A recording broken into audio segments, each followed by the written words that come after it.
Nothing in this world. Got a piece of my heart. Easy on your body, but you can't see me when you want. That's too much. Pop that body for me, that's my kind of healing. Sexual, give me all of you. So make you fall into my wingspan. So make I take you higher for the moment. You know, if anybody can, baby, we can. I never feel like the right season.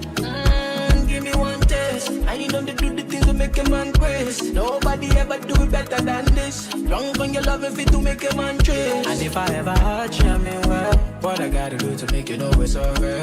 If I could, I would keep you to myself. Enough to separate the feelings with the feel. Nothing can tear us apart.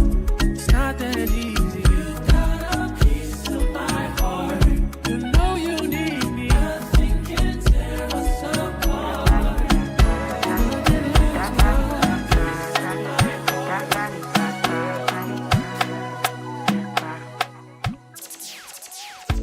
Sabi girl no dey too like talk.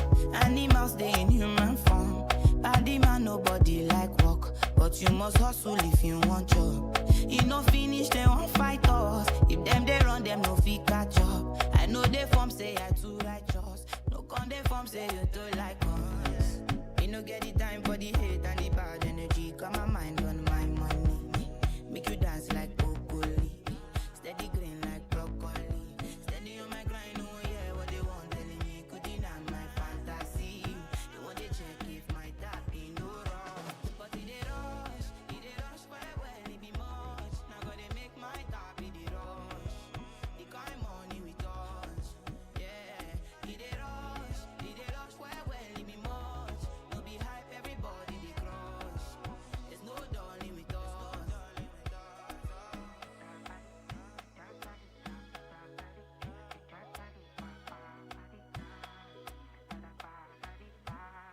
You fool me jackpata, I dey go Ghana. You never thought you dey from papas. Which kind money we never see before. Cause hello me, got me feeling I'm the one. Ajay. Can never take my cake away, Ajay. You can't count my grace. I just did my lane. Me no get the time for the hate and the bad energy. Got my mind on my money. Make you dance like broccoli. Steady green like broccoli. Steady on my grind, oh yeah, what they want telling me. Could deny my fantasy. They want to check if my tap ain't no wrong. But it dey rush well, it be much. Now gotta make my tap, it dey rush.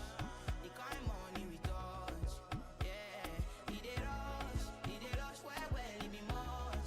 No be hype, everybody dey crush. There's no darling with us. Cause it dey rush well, it be much. Now gotta make my tap, it dey rush. The kind money we touch. It dey rush well, it be much. No be hype, everybody dey crush. There's no darling with us.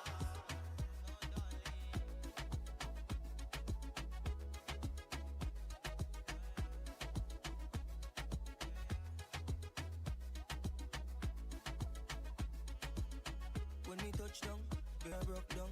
In a late night, me and her locked up. She found Jones to the side, rise a shotgun.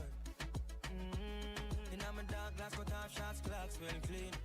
Touch you road with me blood clot team. See a girl up on a corner, I cry and I scream.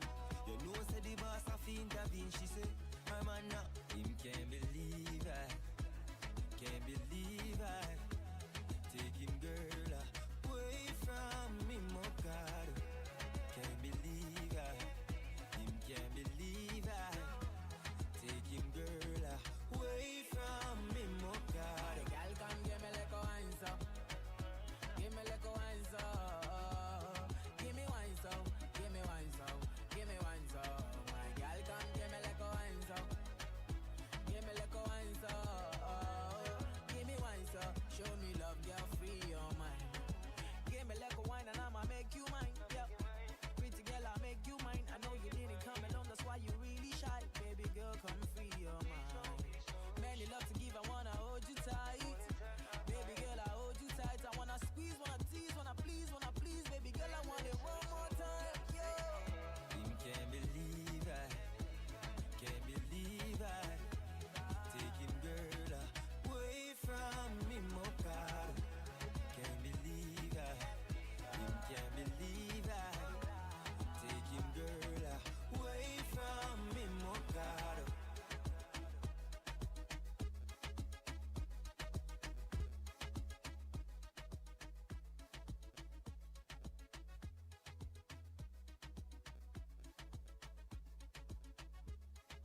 a late night, me and her locked up.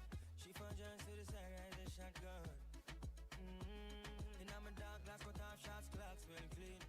Touch the road with the blood clot team. See a girl up on a corner, cry and a scream. You know, say the boss have to intervene. She say, my man now, give her the time, so of course I know, say, me go give her the wine. Now she say, oh, me is a one of a kind, and that's so she became mine. And see that, can't believe I, can't believe I, take him girl away from me, my God. Can't believe I, him can't believe I, take him girl away from me, my God. She want a rich nigga, not a broke one. She a boss too, she get her own money. Slim thicky with a booty, yeah, she know a nigga love that shit. I love that shit. She got a man, no, but I'm like, so what? What that nigga got to do with us when we lost in the moment? And I'm deep in your ocean. I bet he can't believe that. Can't believe I, oh yeah. Can't believe I, take him girl away from me, my God. Can't believe I, him can't make him girl away from me, my God. Now the whole place I talk about the youth from New York that give her the sparks. And I'm a straight jeans pants, I'm a wallaby clock. The boy say, oh, me not in class. Show him I give her all of the money in the world. Never know, say you would lose him girl to a regular youth. Boy, I give her the time and plus she say me well cute. I see that, him can't believe I, can't believe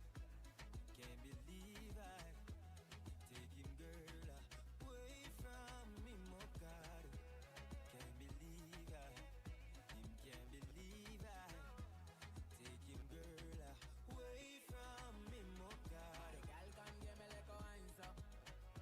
Give me like a wine so. Give me wine so. Give me wine so. Give me wine so. My girl, come give me like a wine so.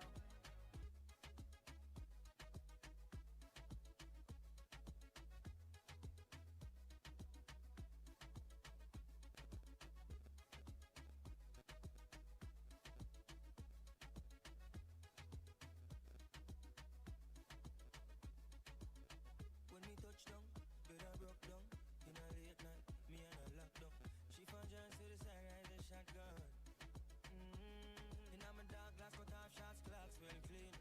Touch the road with the blood clot team. See a girl up on a corner, cry and a scream. You know, say the boss have to intervene. She say, my man now, give her the time, so of course I know, say, me go give her the wine. Now she say, oh, me is a one of a kind, and that's so she became mine. And see that, can't believe I, can't believe I, take him girl away from me, my God. Can't believe I, him can't believe I, take him girl away from me, my God. She want a rich nigga, not a broke one. She a boss too, she get her own money. Slim thicky with a booty, yeah, she know a nigga love that shit. I love that shit. She got a man, no, but I'm like, so what? What that nigga got to do with us when we lost in the moment? And I'm deep in your ocean. I bet he can't believe that. Can't believe I, oh yeah. Can't believe I, take him girl away from me, my God. Can't believe I, him can't believe I, take him girl away from me, my God. Now the whole place I talk about the youth from New York that give her the sparks. And I'm a straight jeans pants, I'm a wallaby clock. The boy say, oh, me not in class. Show him I give her all of the money in the world. Never know, say you would lose him girl to a regular youth. Boy, I give her the time and plus she say me well cute. I see that, him can't believe I, can't believe I, take him girl away from me, my God. Can't believe I, him can't believe I, take him girl away from me, my God. Girl, come give me like a wine so. Give me like a wine so. Give me wine so. Give me wine so. Give me wine so. My girl, come give me like a wine so. In the name of Jesus. And as we continue with the Father, take us back to our respective places in peace. In Jesus' name. Father, we thank you. In Jesus' name we pray. A warm round of applause A warm round of applause for Miss Josephine Nzerem. Please let's applaud her. This is not the energy I This want was for the energy I want for today. Thank you, Miss Josephine Nzerem, for that brief but yet powerful opening prayer. Again, it's my pleasure and honor to stand before you this afternoon as the MC for today. My name is Isabella Adebakin, and I am not alone as I'm joined by another MC who you'll see at some point. She's holding it down virtually because this event is being streamed and more people are joining us from across the world. So I'd like you to make welcome and make to feel special our other host, Stella Uechia. And Esther Relations Thank you, Stella, for holding it down. And I will be here steering the events. I'll also double as a moderator of one of the fireside chats. Now, why are we here today? We're here for Bukonla Adebakin. We're here because she has spent months, and I dare say years, because sometimes it starts off as a seed. God plants something in your heart, and it might take some time to incubate. And eventually, you yield, and you start to put in the work. And you can ask anybody who's written a book. It's a labor of love. It is tireless nights. It is sleepless nights, burning the midnight candle, the oil, ensuring that we keep working on it from draft 1 to draft 2, working with different people, in this case, contributing authors who have lent their experience and expertise to this labor of love. We're also here because we are interested in the development of society. And so many times we put that burden of responsibility solely on the government. But we all know that government is limited. There's only so much government can do. If they can create that enabling environment for businesses to thrive, for NGOs, for not-for-profits to thrive, then together there's that collaboration that leads to the development of society. And a lot of times when we hear the word NGO, not-for-profit, charity, can say, they've come again to take money. How do we know that it's working? How do we know that that money that we put in there is going to yield results? How do we know it's not just packaging and it's not just English? And that's because a lot of times people set out to do good things because they want to improve society, but they're not armed with the information and the knowledge they need to be able to communicate that value, to remain transparent, to ensure that they are reporting transparently, that when you ask them for their votes, there are no issues when the audit comes up. So it's important that these people are supported because not-for-profits have a place in society. So again, this book has been a labor of love, The Prophet of Purpose. You will have a chance to buy this book. And also you joining us online will have a chance to buy this book, to launch this book, to support the author, and indeed support that space. Because it's really important that social entrepreneurs and leaders in not-for-profits are able to master financial accounting and reporting to ensure they are able to use their funds judiciously and secure the trust of the people. So at this point, I'm sure you want to hear from the celebrant herself. I'm sure you want to hear from the woman we're all gathered here today for. The woman who has spent a lot of nights, weeks, on the phone, coming here physically. Yesterday night, she was up till late, just trying to ensure everything goes well. The same thing this morning, and we're all here for her. So again, I'm counting on you when the time comes to show her love, as we say in local parlance, to dip your hands in your pockets, to launch this book, to ensure that this book goes to all the people. Because there are some people who want to go into the not-for-profit space, but they are discouraged because of all the bad news there.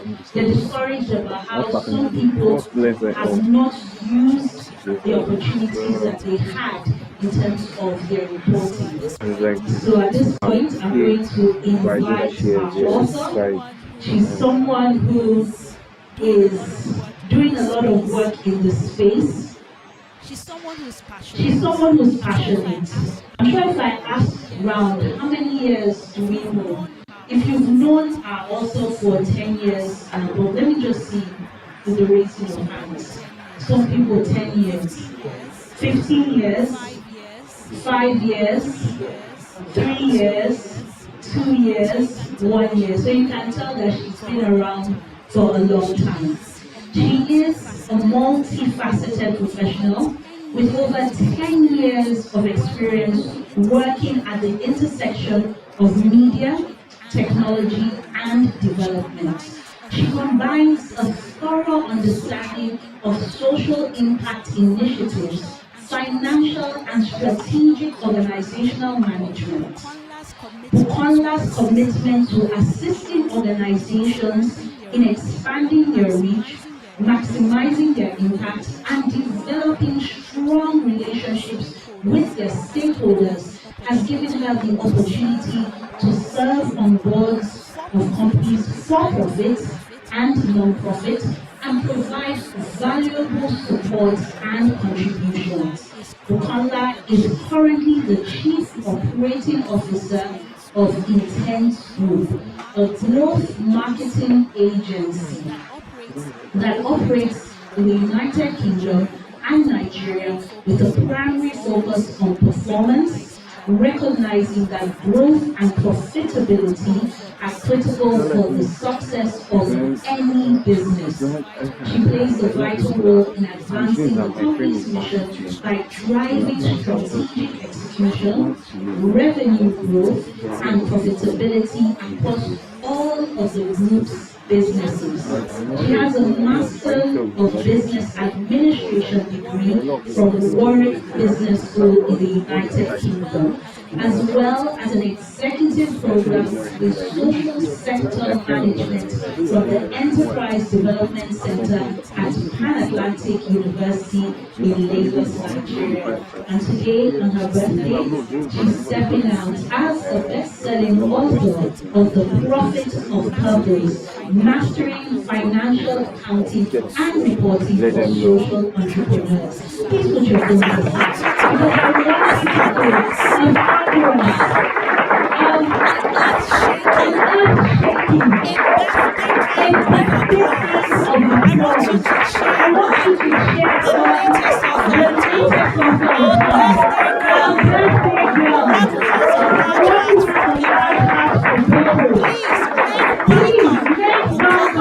Bukonla Adebakin.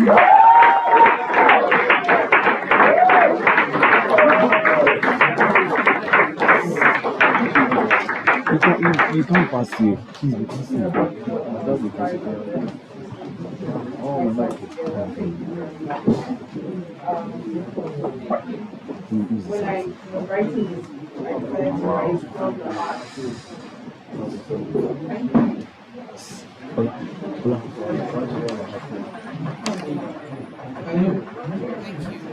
Thank you.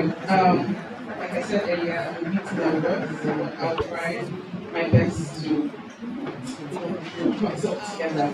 At the time when I was writing my speech, I was looking for the best way to put all of my thoughts together, but I said, let me just write straight from my heart.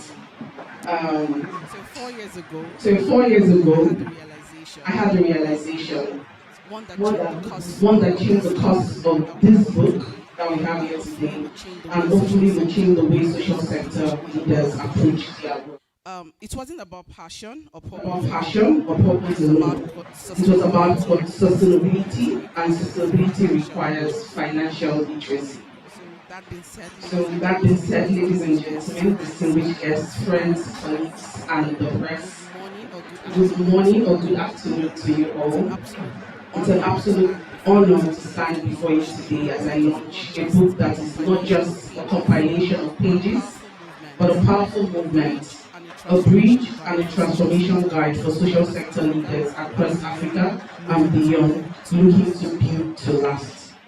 Again, 4 years ago, I Again, four asked years myself a ago, crucial I asked question, myself a having crucial worked question. in the Having worked non-profit in space the for non-profit over a space decade, for over a decade, how can social how can entrepreneurs and social non-profit entrepreneurs leaders and gain the non-profit financial leaders gain the literacy financial needed to literacy sustain needed and to scale sustain and impact? scale At impact? first, I thought my At focus first, would I be thought on my focus would be communication on or programs communication or design of programs social design of impact, social impacts. areas I had Areas I extensively had worked in extensively and worked in understood and quite well. understood quite well. Leading the Future Awards Leading the future Africa and awards the Future Africa Project, and the future I sort of projects. I sort of found myself, found just myself, settling in just into settling media and in into communication, media and and I thought communication, that that and would I be my thought that focus. that would be my focus. But as I delved But deeper, as I I delved saw an deeper, undeniable I saw gap, an a undeniable gap that gap, was a gap holding that many was holding organizations many back. organizations back. Through extensive Through research, extensive engagement with research, social sector engagement with leaders, social and sector personal leaders, and experience, personal one truth experience, became one abundantly truth clear. became abundantly Financial clear. literacy is the Financial fundamental literacy is the pillar fundamental of social pillar impact. of social Money impact. is a tool. Money is a tool. So in 2021, So I in reached out to a 2021, I colleague reached of out to mine. a His colleague name of is mine. Dotun. I don't know His if name is Dotun is Dotun. I here. don't know if Dotun is here. And I told him that And I I need to told run a him that we poll need so to that I run a have poll so clarity that I have on the direction clarity of on the what I direction would of write. what I would We write. did run the poll We did run the poll on sharing on biggest sharing struggles faced biggest by struggles social faced by entrepreneurs and social nonprofits. entrepreneurs and And to my non-profits. surprise, And to my what I initially surprise, thought what I was initially a thought was major a challenge major didn't make it to challenge top three. didn't make it to top three. And what made it to top three And was what made it to financial top three was reporting, financial corporate reporting, governance, and corporate fundraising governance, and in fundraising this particular in order. this particular order. Too many brilliant Too many initiatives, too brilliant many game initiatives, too changing many ideas, and game-changing too many ideas, purpose and too driven many organizations purpose-driven struggle. organizations Not because they struggle, lack not vision because they or lack passion or vision or dedication, passion or but because they dedication, lack the but because they financial lack the structures financial and don't structures understand and data don't to support understand their data to mission. support their So the mission. direction So of the the book direction I was of the writing book I shifted. was writing shifted. From workshops, From industry polls, workshops, and industry polls, consultations, and all pointed to the consultations, all same pointed to issue: the same financial issue: reporting, financial fundraising, reporting, and corporate fundraising, governance and corporate were governance, one of the were biggest one of the challenges, biggest not just challenges, what I not had just thought what I initially had thought planned to initially write. planned to write. So the top So the top challenges facing social sector challenges facing leaders were social not sector only leaders were not communicating only impact, people communicating management, impact, people but financial management, but reporting, financial reporting, accountability, and fundraising, transparency. accountability, and transparency. These are not just These are not technicalities, just they are the technicalities, bedrock they of are the any bedrock of organization's any organization's longevity. longevity. Without proper financial Without proper structures, financial structures, sustainability is compromised, sustainability and is without compromised, and without impact is short-lived. impact is I short-lived. remember vividly the I moment I remember decided vividly that the this moment book I was more than decided just that an this book idea, was more it than was a just an necessity. idea, I it was a faced my own necessity. I challenges faced my own navigating challenges finance as navigating someone coming finance from a as science someone and coming from a technology science That's background not and love. who ran technology away from background who numbers. ran That's away not from love. I numbers. remember Doing sitting in this as I meetings if you remember at the can't start of sitting my in career, meetings ensure at the that start of my you can't career, stand up. staring at starting, financial staring, reports filled with numbers and jargons completely out of depth. It was very overwhelming for me. But over time, I learned that numbers aren't obstacles. They are instruments that allow us to translate passion into action, ideas into execution, decisions, and allow us to translate our passion into actions to make a measurable change. If I had this guide or someone to show and tell me how this aspect is so important at the start of my career, some mistakes I made, I wouldn't have made them. So this book is for every social entrepreneur, every non-profit leader who has ever felt overwhelmed by financial management. It is for every executive director, project managers, and non-profit leaders who has hesitated when confronted with numbers. It is for change makers who understand that purpose and profit are mutually exclusive, that there is indeed profit in purpose. To those of you who have picked up this book, my message to you is simple: you are not alone. If numbers have ever intimidated you, if financial reports or budgeting have ever seemed like a foreign language to you, trust me, by the time you are done reading this book, you will not only understand them, but you would wield them as powerful tools for decision making and impact scaling. You will be able to confidently manage budgets, improve financial transparency, and ensure that your work is not just impactful but also sustainable. This book is more than a guide, if I say so myself. It is a resource tool, a roadmap. It contains 7 chapters, providing summaries and practical exercises at the end of every chapter. It has FAQs, cheat sheets to make financial management accessible and actionable. It bridges the knowledge gap between finance and social sector, ensuring that those who are passionate about impact are also empowered to sustain it.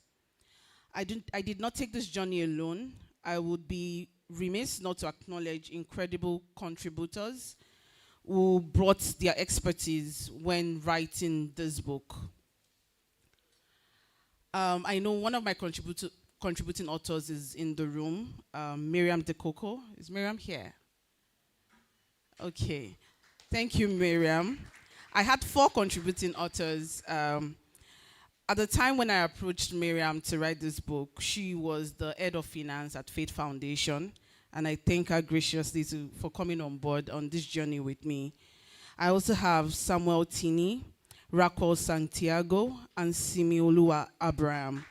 I thank you all very much for lending your knowledge, your expertise, your time to make this resource as comprehensive and valuable as much as possible. Thank you. I also want to say thank you to my beta readers. Like I said earlier, this has been a 4-year journey, and my beta readers will painstakingly read every single page, giving useful feedback to ensure that every chapter gave a polished outcome and resonates with every social sector leader. They came back to me with questions, we were writing some chapters, etc., and I'm really grateful to them. In no particular order, I thank Olashupo Aberdeen, Mohamed Foboy, Damola Morenikeji, Ifama Okonkwo, Toyin Jaga, Iyanoluwa Bolariwa, Niniola Williams, and Abisola Shuneye. I also want to say a big thank you to the regional director of Ashoka, West Africa, for accepting to write the foreword of this book. Thank you so much, Ma. And my family, my mom is not here. She's out of town, but I want to say thank you to my mom. Thank you to my elder sisters, Sister Lamide and Sister Biola, who has been a pillar of support for me throughout my career. I want to say a big thank you to you. And then I want to also thank the editors of The Properties of Purpose, Atinuke Adeniro. I know she's somewhere around. And Isime Esene, thank you so much. I also want to say a big thank you to my publisher who allowed me multiple edits, even though it was out of scope. When I kept coming back after my beta readers would give feedback and their experiences on what they are going through in the organization. I want to say thank you to you, Esther Dumbiri. I know she's somewhere in the room as well. So to everyone seated here today, thank you for being part of this moment. Whether you are a reader, a supporter, a fellow social sector impact leader, or a friend, this is for you. May it serve as a compass, a mentor, and a source of confidence as you navigate the financial side of your impact journey. So this book is just the beginning. The real impact happens when we take action. So let's commit to financial literacy, to sustainability, to transparency, and to ensuring that our purpose doesn't just inspire change in this moment, but change that lasts for generations to come. Thank you very much.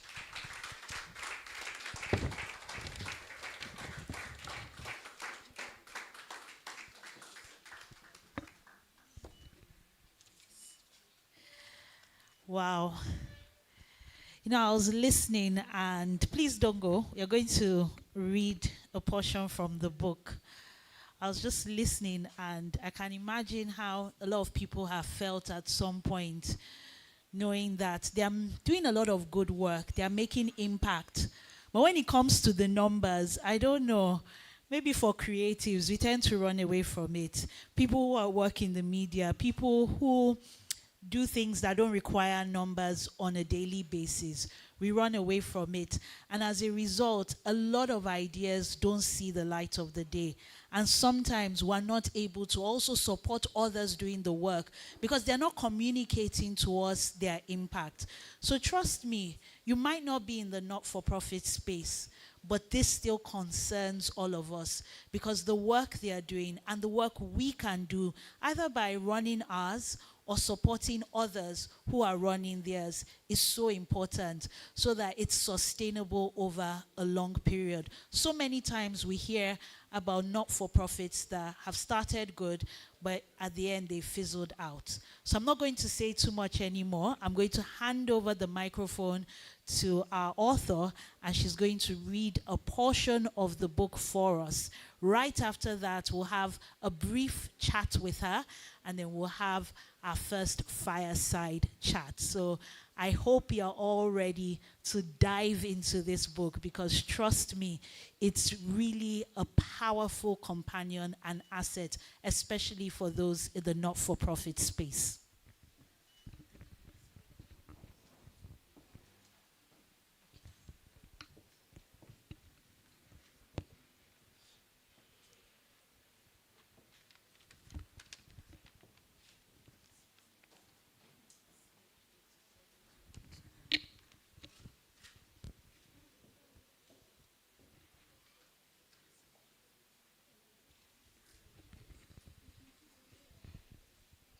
Hi.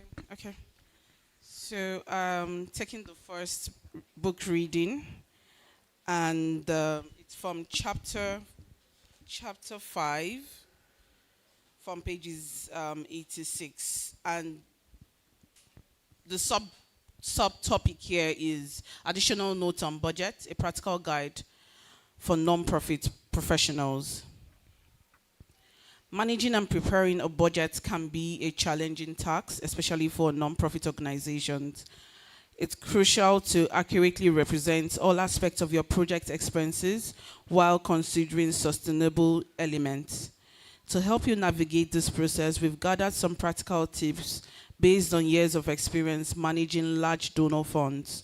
Whether you're starting a new business or managing finance for an organization, these tips will help you develop a realistic and comprehensive budget. 1. Budget for all expenses.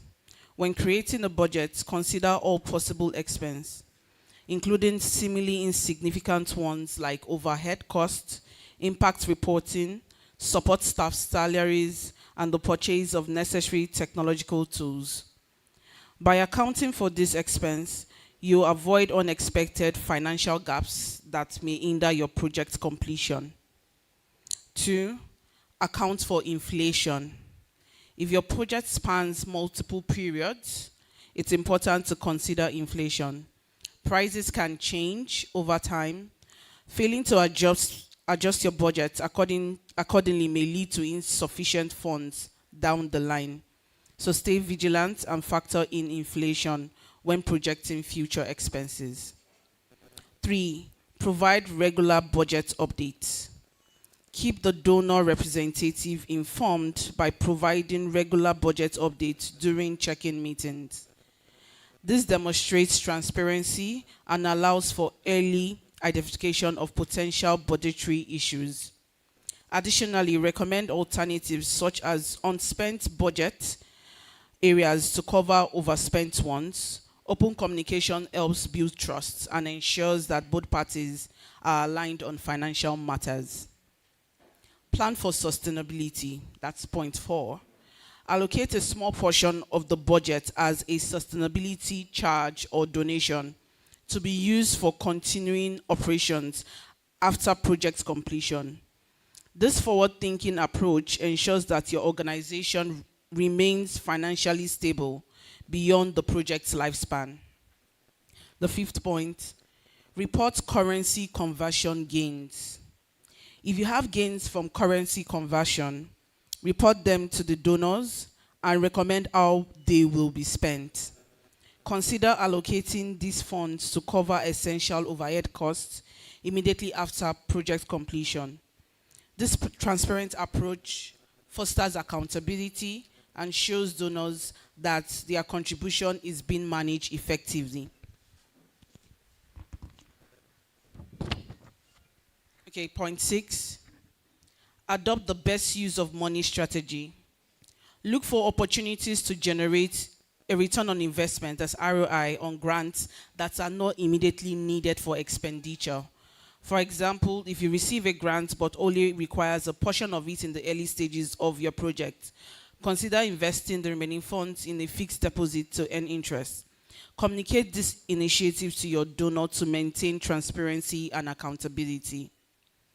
Point 7, create unified reporting templates. Develop a unified reporting template for internal use that aligns with the different reports to be prepared. This streamlines the reporting process and ensures consistency across various projects, making it easier to track financial performance and provide accurate updates to stakeholders. Point 8, include VAT and allow for transactional charges. When budgeting, remember to include costs subject to VAT and make allowances for bank and transactional charges. These expenses can impact your overall budget, and failing to account for them may lead to budgetary shortfalls. Number 9, avoid unutilized funds. To maximize fund utilization, propose reallocating unused budgets to projects that align with donors' interests and are currently being managed. This demonstrates effective financial management and ensures that the funds are used appropriately. Point 10, deliver an internal template for grant sourcing. Create an internal template that captures every type of expense when sourcing grants. This comprehensive template allows users to customize it according to their project costing needs, ensuring accuracy and completeness. Point 11 and the final point. Track variances periodically by comparing actual funds versus budgeted funds. Thank you.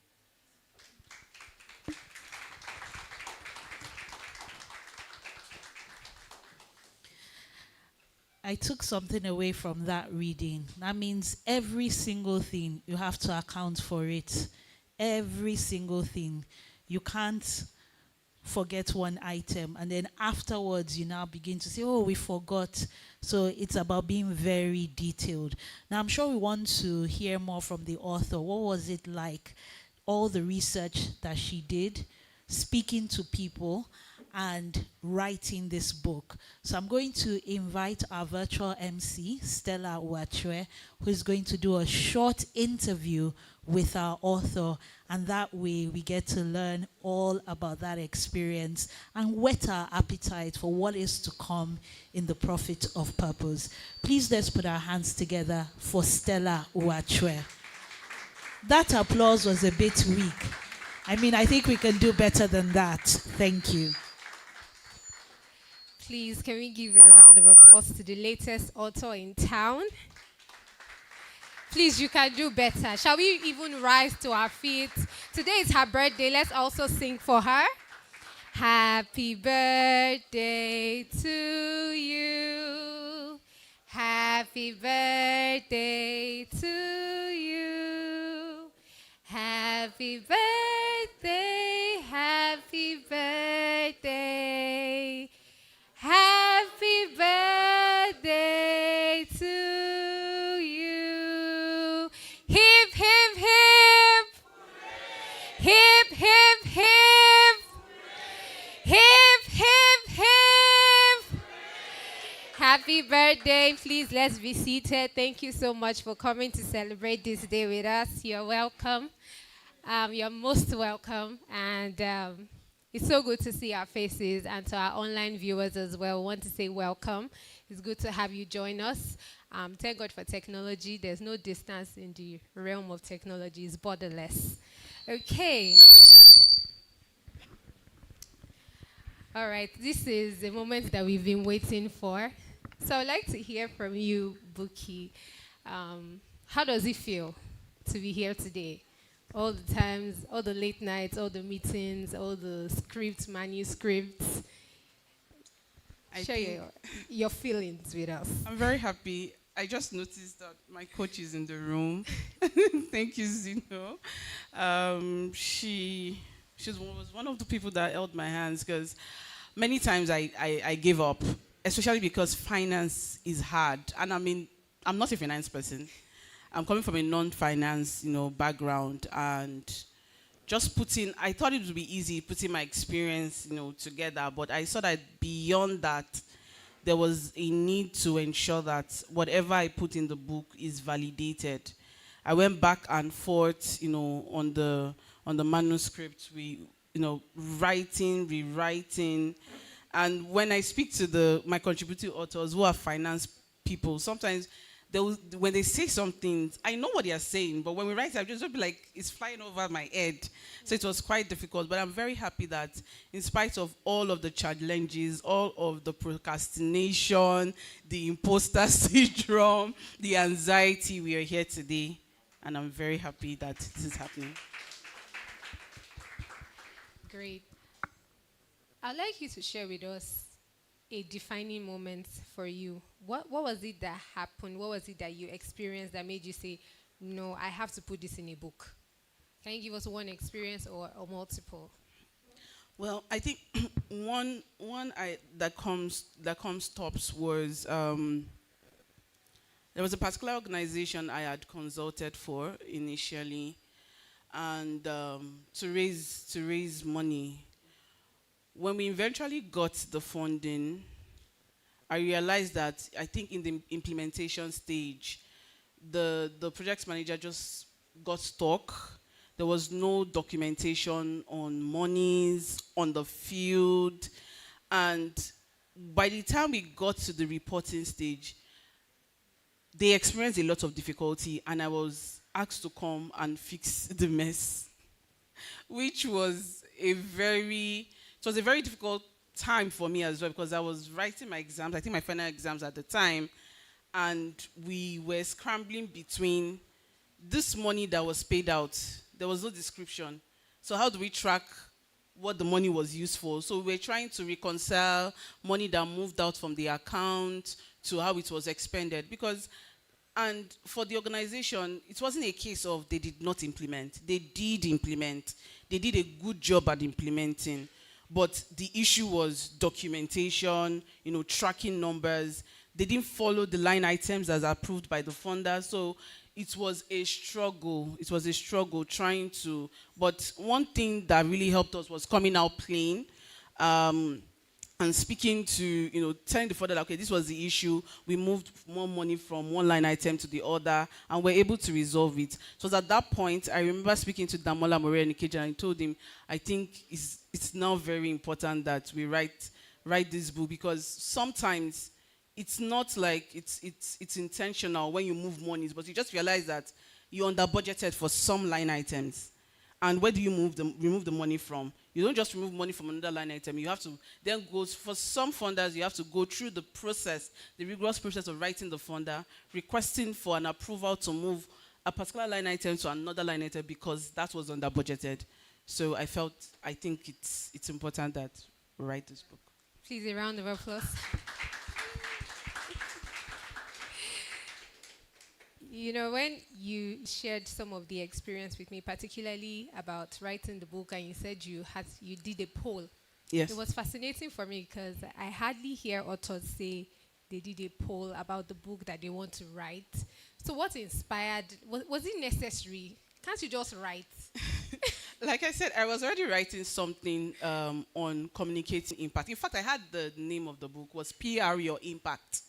But I felt, okay, I've done quite a number of things. If my boss is in the room, Please, let's celebrate Adebakin. And I know the work done with the future. So I was like, okay, it's something we need to write about. And I was so convinced that was what I was going to write. But with the people I was speaking to at the point, like, we can get influencers to help us manage this thing. We can get someone to tweet about it. We can use maybe emotive, stories to get people to maybe fundraise or get people's buy-in or partnerships. I was like, okay, let's just do a poll. Maybe what I'm assuming was needed wasn't the right thing. And Dotu is in the room. It was Dotu I approached to run the poll.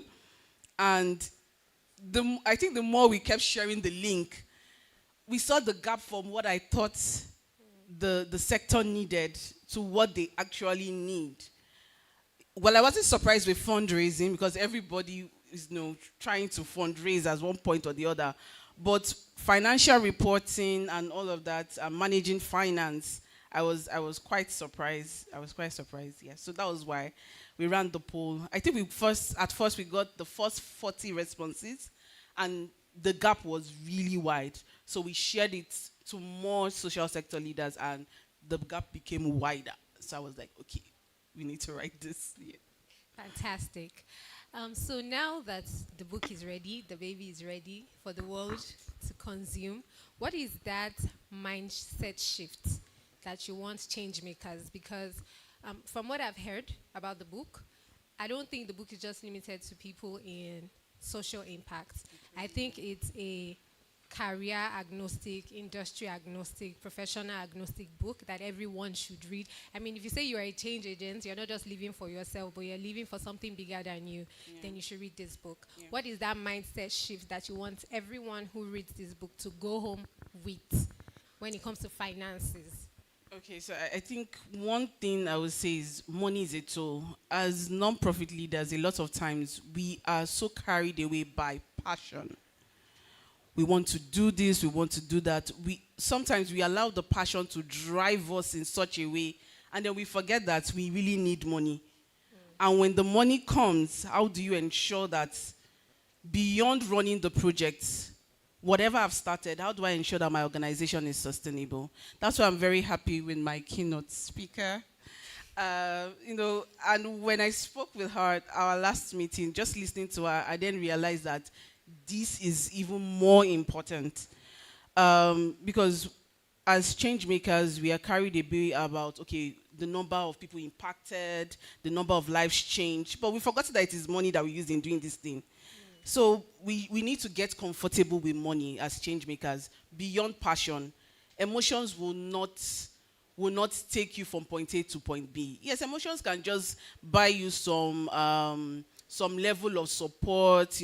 People are emotive to you and your organization. But in the long run, emotions and passion will not sustain you. You need money. You need money. So we should get comfortable with money. Please a round of applause for her. Now, I like something that you said about passion alone is not enough. Profit is equally important, because when your passion is not profitable, then you'll be frustrated, and then you would leave that passion ultimately and then go for what gives you profit. So how can change makers strike a balance? Because I feel like there are some times where the money now comes and then you can even forget the passion. So how do you balance it? Sometimes it might not be you who is able to balance it, but are there some checks, are there some accountability tools that social impact and change makers can, hold on to as they profit from their passion? Okay, I would say that take your non-profit as a business. Treat it like a business.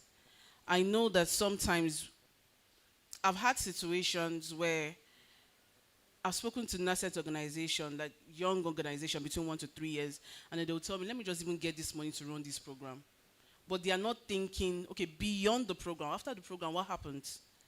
Then you then try to find a way to then raise money. When you're speaking to your funder, you shouldn't be afraid to ask for organizational support. Sometimes you hear some donors who would say, we're always funding this project, but we are not going to fund your overheads.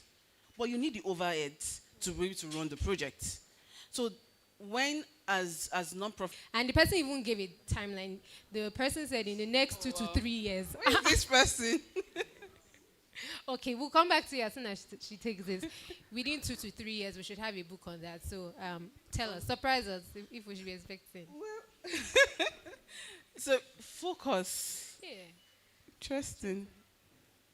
Okay. I'm trying to look for the person in the audience. If He can shed more light, but I can't seem to find the person. Well, I would like to speak with the person to know what direction. So the first book I was writing before this, which was PR Your Impact, I would finish it. I would finish it. That's what I was saying. I would finish it. So I'll finish writing that. At least we know we're expecting another book. So please, a round of applause in anticipation. Okay, so we have someone in the audience. Sir, could you please rise so the mic can come to you? Please, your name, the organization that you represent, and then your question. Thank you. Can somebody?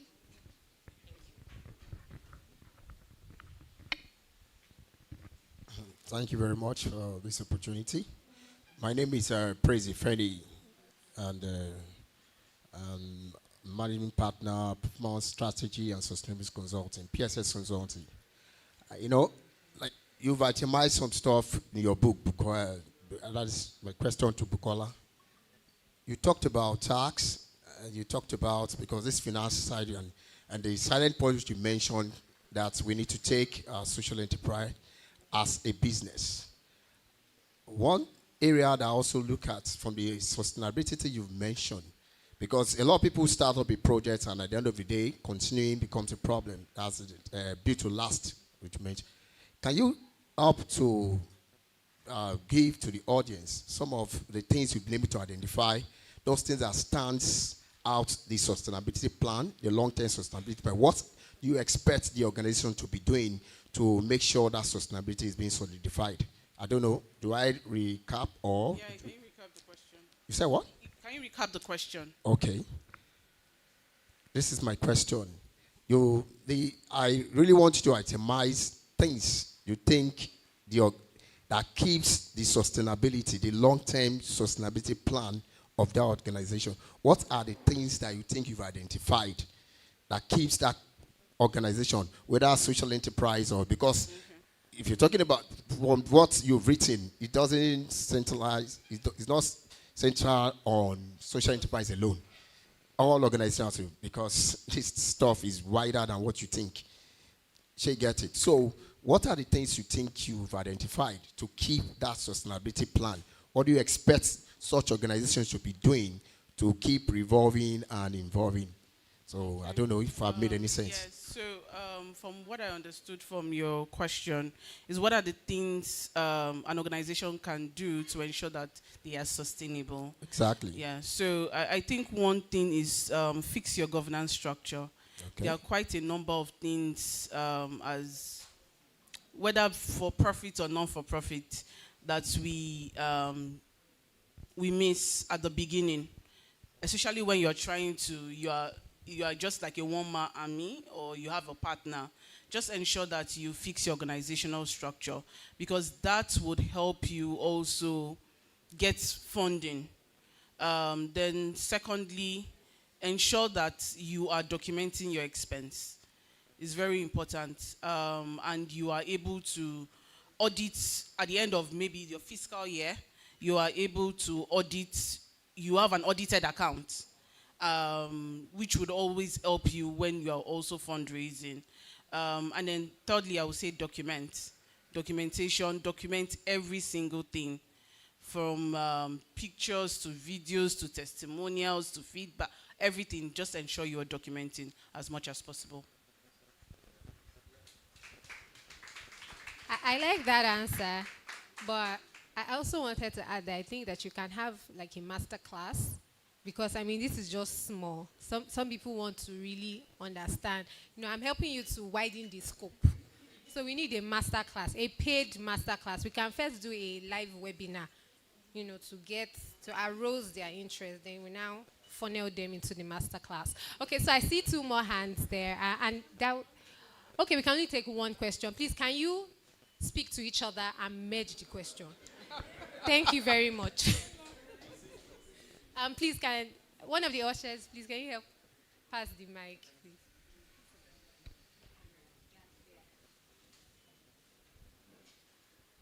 Thank you. Hi, Buki. Congratulations, first of all. It's Aviva. So my question is around something you said earlier about managing surplus. So what's the probability of the funder saying yes if you have to reallocate fund to something that is within the funder's interest, but outside the scope of what you initially applied for funding for? Okay, so the probability is yes. It can be high or low because it never can stop. If you ask and the funder says yes. So So what you depending, have- so what I would say is at least ask anyway, because sometimes when we do not ask this question, we just assume, and assumptions are not facts. I think the other question is project funding. So if they give you a project funding, and then how do you now sort out running costs for your business? I know that's where you now left to, you have to treat your NGO like a business. But the question is like how? Because sometimes maybe the project is just supposed to run for like 3 months. It's like a 2-month thing. So what happens to your staff or the people who are on payroll after that, project cycle ends, basically? Yeah, I think that's a very good question. I know that our panelists will be speaking to impact investing and treating your non-profits as a business. Sometimes funders, when you do not even ask your donors, they will just assume that you got it or figured out. So you just need to ask. There's some funders that will tell you, oh, we are not covering your overhead costs. Sometimes even the donors may also need would need you to make a justification for it, because they are also trying to learn how to be better donors. So if they are not funding your overhead costs, how do you want to run after the project? And sometimes they may even agree to fund your overhead costs during the course of the period. At least you have that sorted out in the course of the period, whether it's 12 months, whether it's 24 months, and then you can now start thinking of other ways to sustain your team members beyond that particular grant. So always ask questions and don't just assume that you get a no. Buki, can you share your final words? This has been an insightful session. All right, so final words. Please buy the book. You need it. Thank you.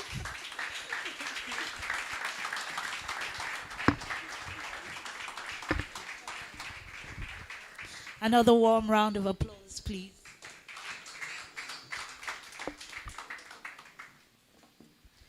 Yes, we have to document every single line item. So important. And that's why this book focuses on mastering financial accounting and reporting, not just for those in the not-for-profit space, but social entrepreneurs. So you could be doing something that's making surplus or profit, and you're channeling it back into the business.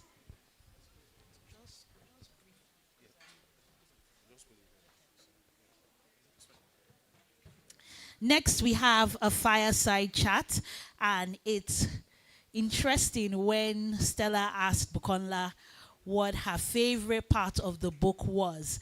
And she said what? Let me see. What did she say was her favorite part of the book? It's a 3-letter word. I can't hear you. Tax, yes, that's the one we always run away from. VAT, CIT, withholding tax, WHT, TTT tax. And as a not-for-profit, it's a heavy load figuring out how you're going to fund all these laudable initiatives. And then you now have to think about tax. So what are the tax exemptions? When it comes to compliance, what can not-for-profits expect? And I love how she said she learned so much. And you never know when you're going to find yourself in that space, whether as an employee of that company or starting your own social enterprise. So I think the tax conversation is something that everybody needs to know. So we're having that fireside chat on tax exemption and compliance, which will look at what every profit should know, but it won't happen now. It's being moved. It's being moved. We're going to come back to that fireside chat. But at this point, we're going to have our keynote address. And I think it's really an honor to have someone who has spent a long time in this space, someone who has the experience, who has the expertise, who has had their fair share of challenges, but will also be sharing from her learnings. So I'm going to read her bio, and I always encourage people. Sometimes you feel like, oh, why do we need to read someone's bio? Why do we need to follow when someone is reading a person's citation? And that's because it helps you to appreciate the presentation more. When you know the background, when you have the backstory, then you're able to follow the conversation a little closer. So our keynote speaker is a globally recognized social innovator, policy advocate, and transformative leader with over 23 years of professional experience in designing, funding, and implementing high-impact programs and policies across sub-Saharan Africa. As the Chief Executive Officer at Faith Foundation, Adenike Adeyemi has dedicated her career to empowering entrepreneurs, fostering innovation, and driving sustainable economic development. In 2023, she was honored as one of the 7 global nonprofit leaders to watch by Google.org. She's a 2021 alumna of the Eisenhower Fellowship's Global Women Leadership Program. Under her leadership, Faith Foundation has expanded its Faith School programs to over 1.5 million individuals across Nigeria's 36 states, with extensions to Kenya and South Africa, with funding raised from partners like Google, Meta, the Kingdom of Netherlands, City Foundation, the Ford Foundation, among others. Her leadership has provided critical support through the Faith School to entrepreneurs through training, resources, technical assistance, mentoring, and funding, including disbursing over $2 million in grants and low-interest loans to small and growing businesses, with a focus on young people, women, entrepreneurs, and persons living with disabilities. Adenike has also institutionalized. Adenike has also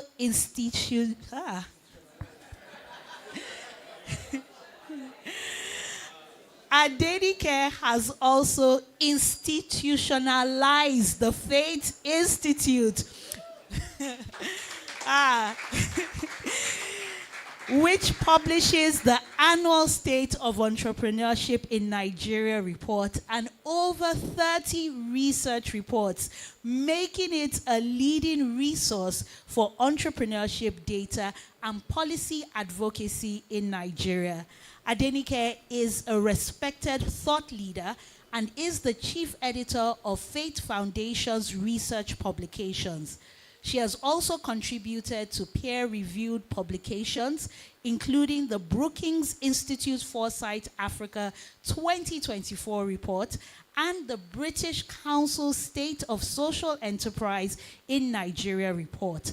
Her insights on entrepreneurship, social innovation, and sustainable development have influenced policy reviews within key regional and global networks, including Youth Business International, the Global Entrepreneurship Research Network, the Aspen Network of Development Entrepreneurs. As a senior fellow at the School of Sustainability, Lagos Business School at the Pan-Atlantic University, Adenike lectures on the social sector, sharing her expertise with the next generation of non-profit leaders and change makers, which I believe are in the room today. Her academic background includes a Master of Public Administration and a Master of Arts in Diplomacy and International Relations from Seton Hall University, where she graduated with a full tuition paid scholarship as well as a Bachelor of Arts in Linguistics and African Languages from the University of Ibadan. Adenike serves on several boards, including Youth Business International, YBI, Budget, and Oxbridge Tutorial College Foundation, and has held roles as an independent, non-executive director for organizations such as Animal Care, FCSL Financial Services, VDT Group, and Bitflux Communications. Wow, after such a powerful profile, you'll agree with me that the applause for our keynote speaker cannot be small. In fact, she deserves a thundering, foundation shaking, rapturous round of applause, because that is expertise and experience. That is institutionalizing. Please put your hands together for Adenike Adeyemi. Thank you, Isabella. May I have a request to move the podium back to the center? Thank you. Good afternoon, everyone. Please have your seats. I was very delighted to be invited here, and I'll talk about that a bit later. But thank you very much, Bukonla, for writing a very much needed book. I think a lot of things you said, I align with it and so much more, and I reflect that, and it was reflected even in our conversations, because the best person to have written this book was a non-financial expert. If a financial expert wrote this book, it won't make the impact, or it won't be said in a practical way that made sense for people like me that never thought we'll be financial experts. So thank you very much. And of course to Mariam, who harassed me several times. Thank you.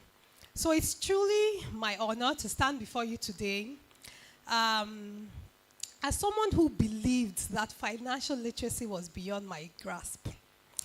If you had told me 20 plus years ago that I would be in a position where I could see financial statements, understand what they meant. I see one of the companies I'm on the board of also here too. Understand what a balance sheet means. Serve on boards where I needed to understand finances, particularly boards that were outside of the non-profit space, or even in sectors like telecoms and financial advisory, and trying to guide organizations towards financial sustainability. I honestly would not have believed it. I've titled my keynote speech today, Financial Leadership, the Bedrock of Social Enterprise and Nonprofit Success. And I'll tell you why. But going back to why I never thought I would be where I am today or have the knowledge that I have today, it was because, like Bukonla had said earlier on, my journey with numbers or any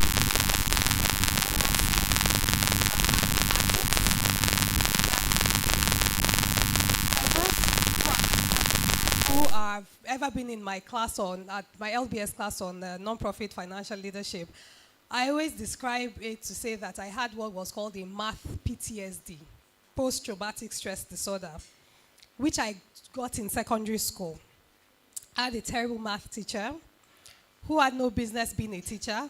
Let's talk less of even being a math teacher, who came to our class the first day, and as students would normally do, were laughing, making noise, and then he came in, and believe it or not, for as long as he was our teacher, the only two students that sat down, that were seated down when he taught, were the only two students he would address. It was very petty. Like, he literally would come in and just focus on those two students. And for anybody involved in education, you know that the role of a teacher is very important in the ability of the students understanding it. In fact, there's something about the chemistry of a teacher that improves aptitude and learning outcomes. Recognizing, like Bukonla has said repeatedly, that financial health is the backbone of any mission-driven work. It's about learning to develop a strategic pathway for your enterprise, for your social business, for your nonprofit, and seeing where on That single program, like I mentioned, led by social enterprise, like most of us in the room, caused an awakening in me that has transformed my ability, not just in the work I do, but also even being able to translate financial literacy knowledge to boards I've sat on, really around that non-profit dilemma. The very first question that was asked by the Q&A on passion. So there's that non-profit dilemma around passion versus sustainability. So as she said, non-profits, social enterprises are born from passion. We see a problem, a gap in education, a health crisis, a social injustice, and we dedicate ourselves to solving it. But too often, this passion leads to a dangerous oversight, which is the assumption that financial management is secondary to impact. I have witnessed brilliant organizations collapse under the weight of financial mismanagement, delayed salaries, unsustainable projects, and even abrupt closures. The irony is really heartbreaking when you even hear that nonprofits owe people salaries or owe money, and they are not able to pay. And not because they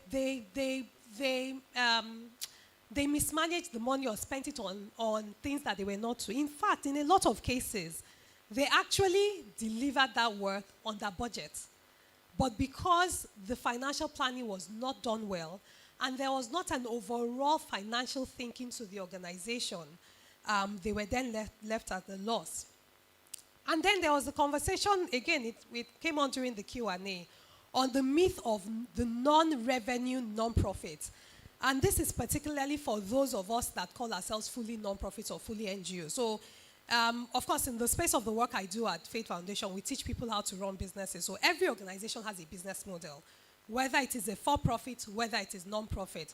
But the business model continuum is on extreme. So for the person running a business, it's fully profit-focused. For the person running a non-profit, it's fully impact-focused. And at the center is the social enterprise sort of straddling the two. But both of them generate revenue. Both of them generate income. The difference is that the non-profit terminology, it's actually a US terminology, it's a non-profit status, which means that you earn, and whatever surplus you make, or whatever you make income over expenditure, you do not share it as the profit across all people. You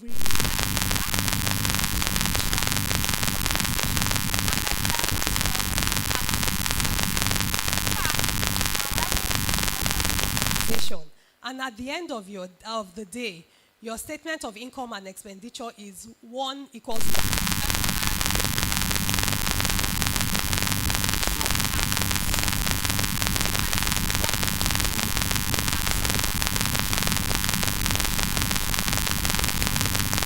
So the non-profit, like I said, is a tax status. It is not a business model. So we, for instance, were registered as a company limited by guarantee.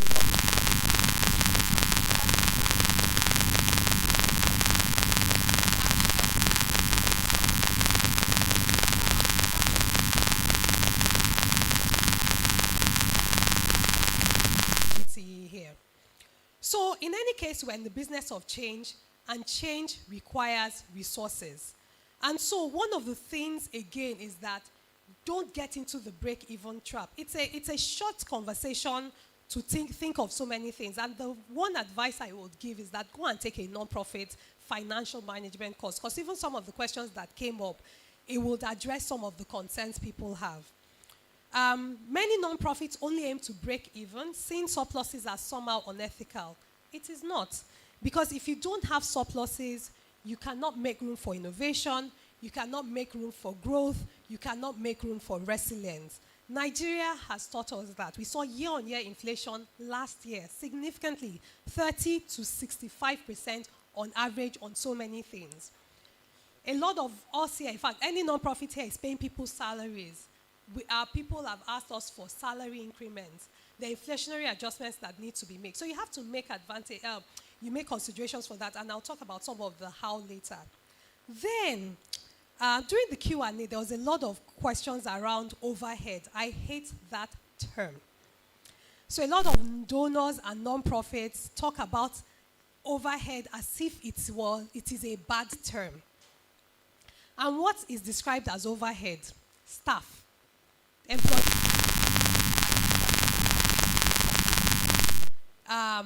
the building that we're in, lights, internet, everything.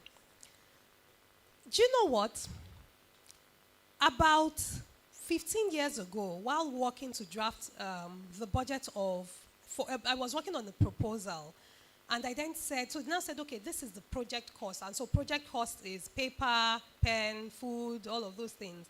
And then overhead is the staff. It was a concern for me because at the time I was working in KPMG. And I know that the way we drafted budget was people. Because the main thing you need to deliver on a program and project from design end to end is people. People time, people resources.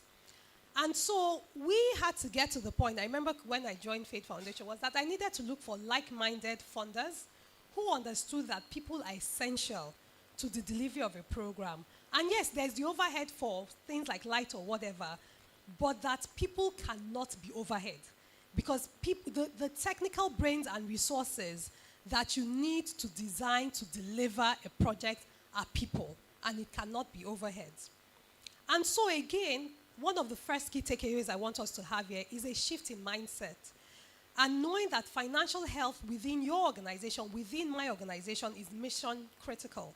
Just as a doctor cannot treat patients without a functioning hospital, nonprofits cannot deliver impact without financial stability. I mean, there's a Yoruba adage that says, "Owo ni keke yin rere," which means what? Money is the engine, is the vehicle that drives good work. One of the earliest nonprofits in the world are churches, are missionaries driven by churches who did what? Raised money for missionaries to come, go all over the world, and then deliver their work. Every dream requires funding in a way of some form of funding and resources, both cash, both technical, both resource-wise. And now that the donor space is also being challenged, your ability to be financially mission-driven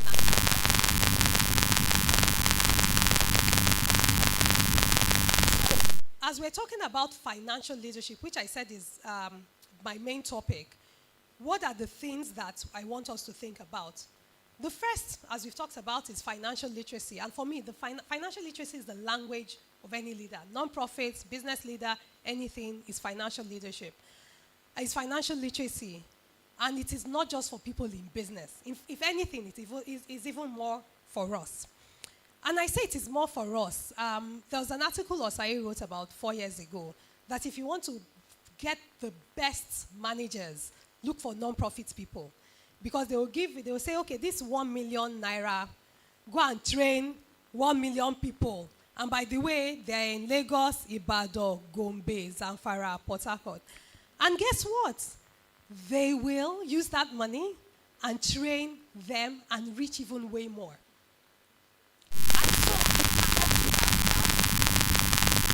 So you don't need to be a numbers expert, but you must understand the story your financial statements tell. So an income statement, for instance, in non-profit parlance is called statement of activities, but that is your organization's report card. How are you spending more than you're earning? Are your revenue streams diversified or overly reliant on a single donor? One of the things we started to do at work was to say that for each program we run, what's the cost to deliver that program? So that you can say, yes, you have like 5 different entrepreneurship programs, but this one, for every entrepreneur we support, maybe it is 100,000 naira we will spend per the entrepreneur. But for this one, it's 10,000 naira we spend per the entrepreneur. And it applies in the different spaces that we all work in, education, health, and the like. You must understand the financial impact to whatever program you are trying to design and deliver. In fact, when we're talking about budget, the first mistake people make is start with the budget. The budget is the last thing you do. You first of all understand what your strategy is. You develop the plan to deliver that program and project, the resources, everything. It is only after that that you then develop your budget. Because you are then saying, can this budget then deliver on our dream? You know, Mariam was my former finance manager. And there's sometimes you will design something, design it very well, but what do? You go back.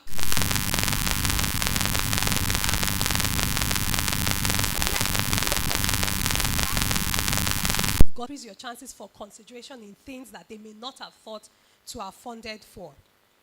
And then you have COVID has taught us that we are now in global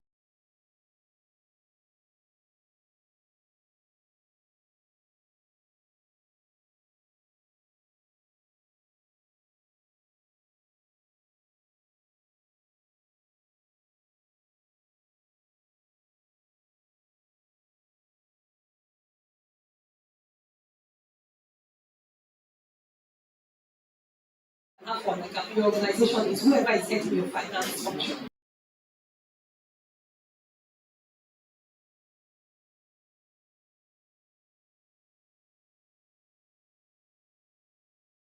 Making financial decisions from that. But in addition to that, something Bukonla said, you all need a board.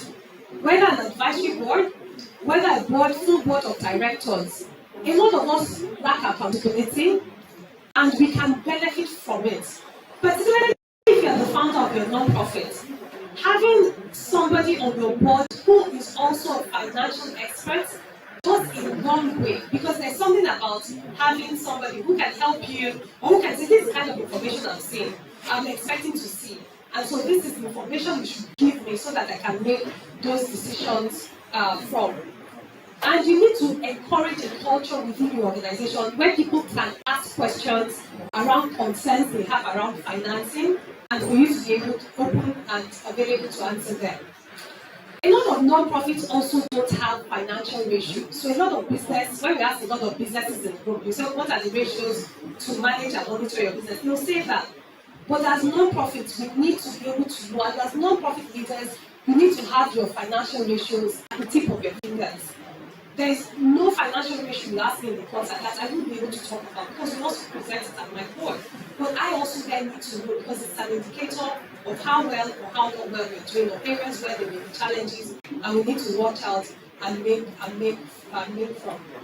So imagine a social sector where every leader embraces financial leadership, stewardship, salaries are paid on time, programs are sustainably funded, donors trust your organization because transparency is the norm, and the vision is within reach. So commit to learning. You can start gradually and say, okay, I'm going to focus on budgeting this quarter. Next quarter, I'm going to focus on how do I develop the cash flow statement for my business. Next quarter is understanding the kind of ratios I need to do that. Pace yourselves. But and obviously, start with the book, The Profit of Purpose. Yeah. So, from somebody who has come from what I said is a math PCSD to financial empowerment, I have redefined my fear and my relationship in numbers. I've become comfortable with it. They're my friends. More importantly, impact is important. But those numbers are also important, because if I don't have a sense of those numbers, and those numbers don't tell me what I think I should be learning from that, it then means that the work that I'm set up to do will not be able to get done or will not be sustainable. Financial leadership is one of the most powerful tools for change. It's not just about survival, it's thriving and ensuring that every resource that is entrusted to you is used to its fullest potential. You don't have to love numbers, but you must respect their power. Because when nonprofits master financial leadership, we don't just balance books, we transform lives. Thank you all for listening.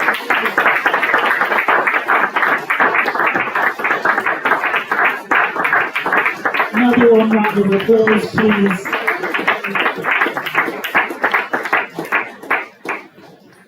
I learned so much from that very power-packed keynote presentation.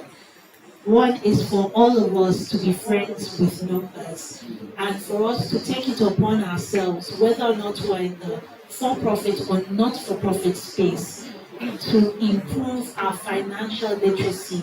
So we move from a place of literacy to leadership, where we're very comfortable, where we might be the ones even teaching other people, where we can get comfortable with numbers, that when we see certain statements, we know what to get from them. And people are not overheads. There was something that you said about transparency, that if you're speaking to donors and you can show that you're transparent, it's more likely that they will give you more money to be able to implement. And of course, you know that you'll be telling them people are not overheads. Another thing that you said that was really instructive is the fact that not-for-profit social enterprises should look for ways to generate income because life can happen, inflation can happen. A new administration can mean the end of your funding source, and you gave practical and real life examples. And one other thing that you said is that you can start with the book. So I'm happy that we're all here for this book launch. We're all here because we're committed to our journey in financial leadership, financial literacy, and to also support the latest author. I call her the best-selling author, Bukonla Adebakin, who is also celebrating her birthday today. Welcome to everyone who's just joining us for this special launch of The Prophet of Purpose. It's great to have you here.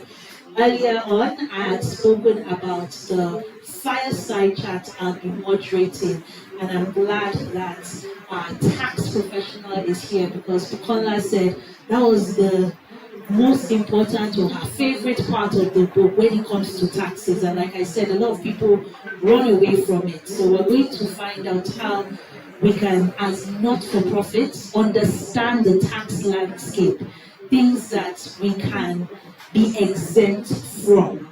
So this is a fireside chat. I have a few questions that I'll be asking, and hopefully we can take one or two questions at the end. We're very mindful of everyone's time here.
In a very special way. There's a popular saying that when the purpose of a thing is not known, abuse is inevitable. So I want to start by talking about what actually qualifies, how the non-profit can actually qualify for these tax exemptions, so that when that is understood, we can now progress to like enjoy what I would call like dividend of what they say.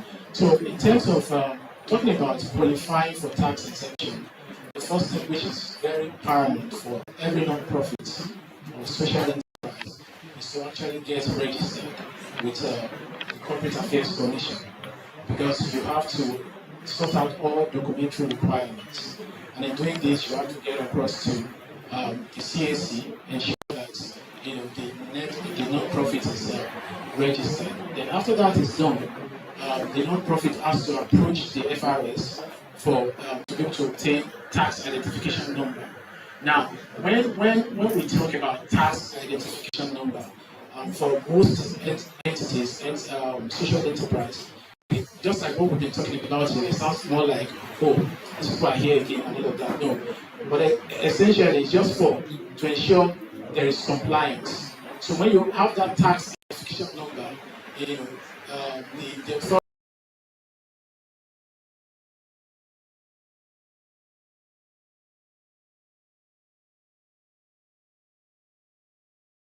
to actually apply for tax exemption.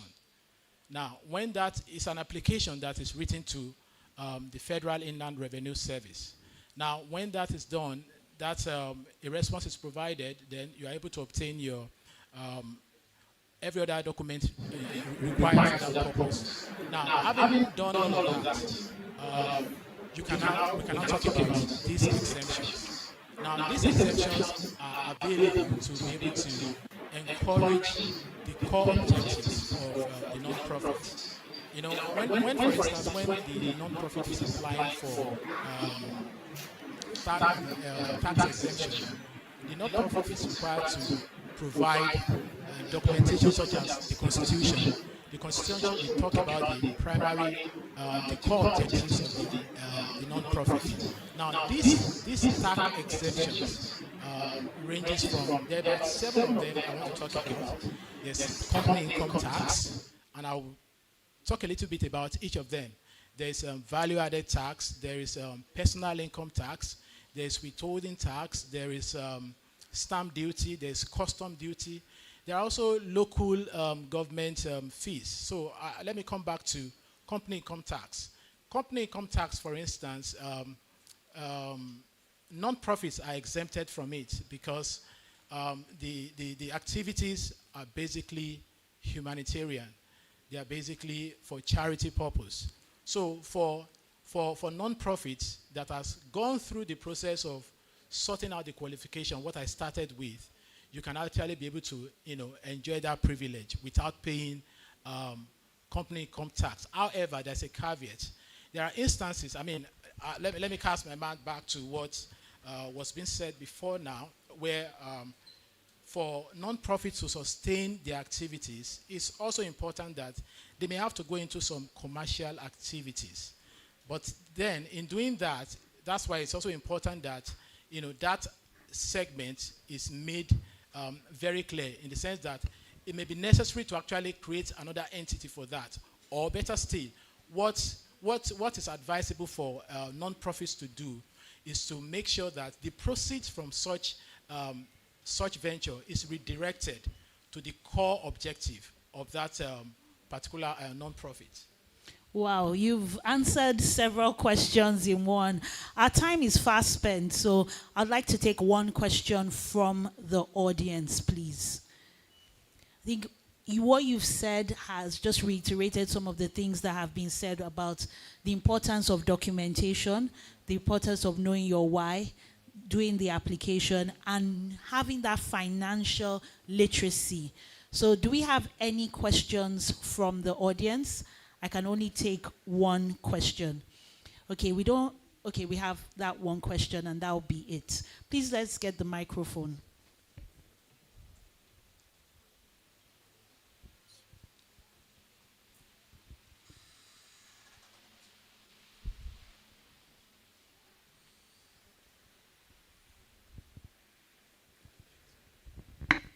Okay, thank you for the opportunity. My question is, so for all entrepreneurs, one thing entrepreneurs know is that we figure it out, right? So when it comes to taxing, my question is, are there like standardized frameworks for these things when it comes to maybe the required documentation?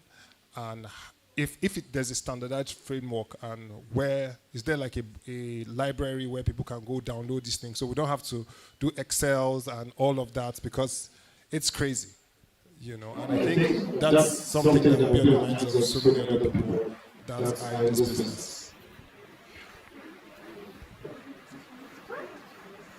Okay, so just responding to that, saying that we cannot bypass structure. It's just so important that we have to let that structure be what it is. You cannot bypass it. The structure has to be complied with. Otherwise, things will not go as it's meant to be. Thank you. Thank you very much. I would love for this conversation to continue, but our time is fast spent, and I'd just like you to give a warm round of applause for Mr. James Ogolua. So we'll move swiftly to the next item.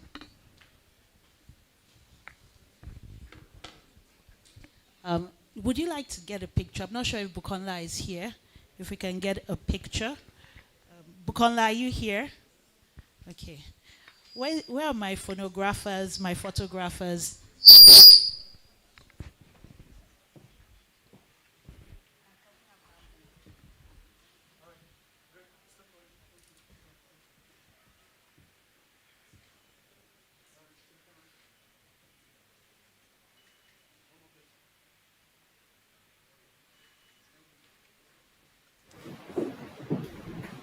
Can we have the podium moved, please?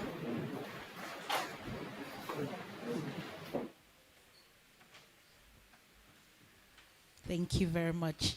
I noticed some people joined during the keynote presentation and that quick fireside chat. Want to welcome you to this launch, The Prophet of Purpose. Some of you here have been typing away on your mobile phones, and I'm hoping that you're actually posting, you're sharing on your social media platforms. A reminder of our hashtags today, hashtag POP, which stands for the Prophet of Purpose, and then the hashtag the Prophet of Purpose. So if you're just coming, you've missed a bit, but not to worry. You're in time for the launch, where you're going to be dipping your hands in your pockets and putting your money where your mouth is to ensure that the right people get these books. But just before we go to the launch, we're going to go to the next reading. We've heard from the author herself, and now would like to hear from one of the contributing authors. Permit me to read her bio, and then she'll come on stage to read a short excerpt from the book, and then we move straight to the launch. Miriam Dekoko brings a dynamic background in finance with over a decade of experience across diverse sectors, including insurance, nonprofit, health, and FMCG. Her professional journey reflects consistent growth and impactful contributions to financial and strategic management. Notably, Miriam is deeply involved in empowering Nigerian SMEs through article contributions, session facilitation, consulting clinics, and volunteer projects, all aimed at bolstering entrepreneurial capabilities. Additionally, she provides valuable board advisory services to 2 Nigerian startup firms, offering strategic guidance and financial expertise to drive their success. During her nearly 5-year tenure in the nonprofit sector, Miriam made lasting impact at Faith Foundation by spearheading initiatives that reshaped the organization's financial landscape. Notable accomplishments include pioneering innovative investment tools that bolstered the foundation's sustainability and implementing robust risk management frameworks. With a resounding round of applause, let's welcome Miriam Dekoko, one of the contributing authors of The Prophet. I think the applause, she's not coming. I think that applause is weak for contributing author. Can we make her feel special and welcome with our applause?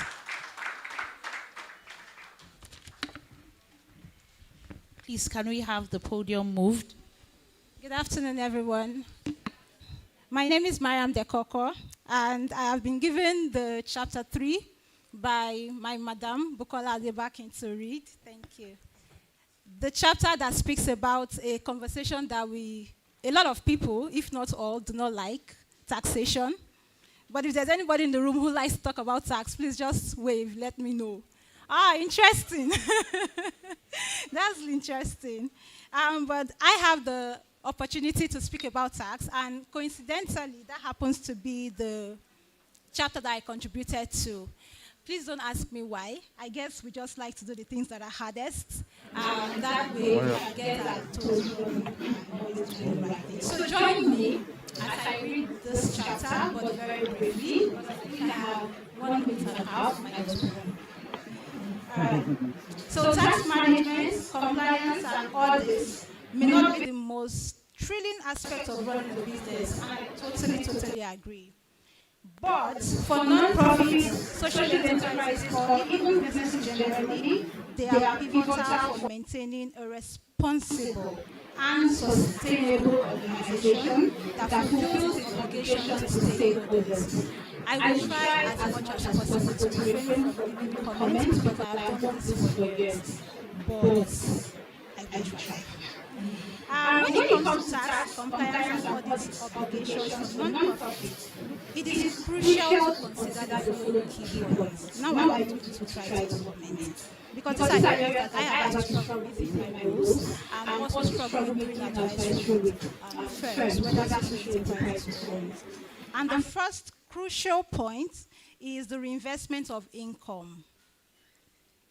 Reinvestment of income. Non-profits should reinvest all excess income into their charitable activities rather than distributing dividends or profits to shareholders, as they are not designed.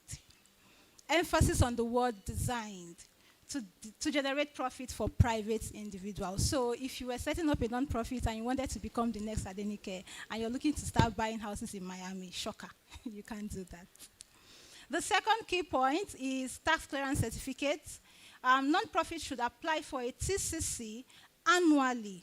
And you do this for two reasons: to demonstrate that you are tax compliant, which would make you beloved to every stakeholder generally, and to ensure that you have no outstanding tax liabilities. It's really a thing of pride. I thought I said I wasn't going to comment, but spare me this one time. It's really a thing of pride to be able to be tax compliant in a country like Nigeria. You would have gone through the ends of the world to do that. So please apply for your TCC if you have been consistent and diligent in being compliant, so that you can have you have that one thing to show this compliance. You don't have to speak with your mouth, right? The third is narration on your financial statement. Non-profits should carefully choose narrations in audited financial statements, because my tax brothers are very interesting people. They return Y to L, and they will give you proof, and you will be saddled by that proof. So carefully choose your narrations in your audited financial statements to avoid implied taxable activities. It is important to provide explanatory notes to clarify any potentially misleading information. Let your finance people sit with your notes. Let them ensure that the notes explain judiciously, efficiently, has clarity as to every single transaction in your financial statement, such that those notes, because they've been certified by an audited company, the tax man or the tax agency is obligated to accept them. My fourth point is on external audit and management letters. I chose this point because when we have management letters back then, it's always that, let's go to the meeting and fight this case. No, you don't have to fight. Why do you need to take this very importantly? Having up-to-date financial statements prepared by a reputable audit firm enhances the credibility. I sort of love the choice of words that were used in this book. Enhances the credibility of non-profit organizations. The management letter should be viewed as an opportunity for improvement. So don't go to the meeting and fight. It's an opportunity to improve rather than a bonus contention. There are so many other nuggets, so many other insights that is provided in this book, such as different tax laws applicable to Nigeria and Kenya. So if you have a company, you tend to have a company running outside of Nigeria in the Eastern Africa or Eastern part of Africa, the book covers conversations around this. The concept of Public Benefit Organizations Act, the PBO Act. It's tax incentives and how you can take advantage of that. It has a simplified calculation table, simple tax. Please get your copy. Read as much as you can. Read from cover to cover. Read again, reread again, and digest. I wish you all an enjoyable read, and kudos to Bukonla Adebakin for putting this together. Thank you so much. Please, let's give Warm round of applause for Miriam De Coco. Thank you. We're moving to the launch. He was originally slated to do book reading, but right now he'll just... Seasoned person. Seasoned. So there are NGO people who talk the talk, and there are NGO people who walk the walk. Bukonla is that singular person that both talks the talk and walks the walk. So I said to them that whatever solutions she gave, whatever recommendations she made, whatever documents she produced, I knew for a fact that it would be very easy for them to execute it because, forgive my French, she will do no yes with it. And so I think that if there's anybody's book you want to read about NGO management, about sustainability, about proper accounting and reporting, it will be Bukonla Adebakin. She's not just saying things that she read, that she heard, that she thought about. She's saying things that she has done, executed, and implemented with some of the finest professionals the industry has seen. Some of them are here. I see Ugochukwu Nwosu. He's here. Worked with us at TFP. I see Shola Obagbemi. She's here. I see Shewoluyemi. These are the brightest hands across this sector. And Bukonla has worked directly, coached, partnered with, invested in, learned from many of them. So it's a great, great pleasure. Great pleasure. You know, I know I was out of Lagos. We're coming straight into Lagos for this event. But it's not even a gift. It's not even a privilege. It's nothing. I had to do this event. So ladies and gentlemen, I'm doing a post about you next week. I don't want to say everything. You'll start crying, all kinds of things. It's not really, this is not a With You Day show. And so, ladies and gentlemen, before Debola comes to do the thing that only Debola can do, which is what we are all waiting for, I want you to give a standing ovation to a woman who has earned every single flower we have given today, Bukonla Adebakin. Thank you. Thank you. Yes, thank you. Isabella, over to you. Thank you. Thank you very much. Indeed, you told no lies when you said she's always making things happen. Even on her birthday, when she's supposed to be here, she's looking around, making sure everything is okay. It's all about getting the job done. One more time, another warm round of applause. Let's celebrate our author and birthday celebrant. But somebody that knows how to get the job done, our chief launcher. A warm, resounding round of applause for the chairman, AW Network, and the founder, Red for Africa, Adebola Williams, a.k.a. Debola Lagos. Thank you. Thank you. Thank you. It's really good to be here. And it really feels like an extension of Red. Like we're in the RedX campus right now, you know, and just a warm testament for many years, always by our side. You know, thank everyone who's come to celebrate her. A little task that I need to do is really to unveil this amazing contribution. This amazing contribution to a sector that's very passionate to Buki. Are we going to move forward?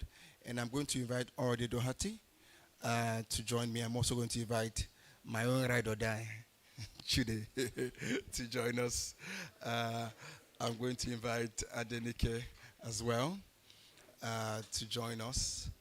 Mrs. Orade Doherty, thank you very much. A round of applause for her. She comes forward, please. And you know, at this event, we're also supposed to raise some money for the author, you know. So I'm going to then be that launcher who will put people on the spot, you know, as to how we are launching this. Book, how many copies do we have? 500 copies. And how much are we selling them? No, today's price is different. Today's price is different from the normal price. Today's price is higher. So how much is today's price? The launch was how much? 30,000. 30,000 launch price. Okay. So we'll make it 50,000. 50,000. Is that the 50,000 the launch price? Make it 50,000. So we will now start from us here. First, launch the book with how many each of us will take. And then after that, we'll come to the room. We'll go. You will launch your Chizoba, you will launch. If Buki will chop your money today, you will launch. Where is Shola? Shola will launch. You know, and as many of us as possible. Should they have any launch?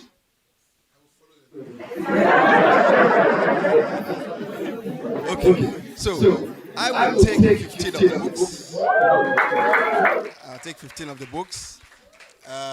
Mrs. Doherty, Dr. Doherty, this your pearl alone can buy him the entirety. So I'm sure that when people like us are doing this small amount, you will do double. So how many are you taking, ma? I have a chairman I need to confirm. We have no problem with that. I assure you that just because of this pearl sitting here, we'll be taking a few copies, both for our organization and a few as gifts. At the 50,000, I mean? Yes. So like 30, 50. Mr. Williams, used to be Miss Williams. Hey! They say now person will no person, they do person.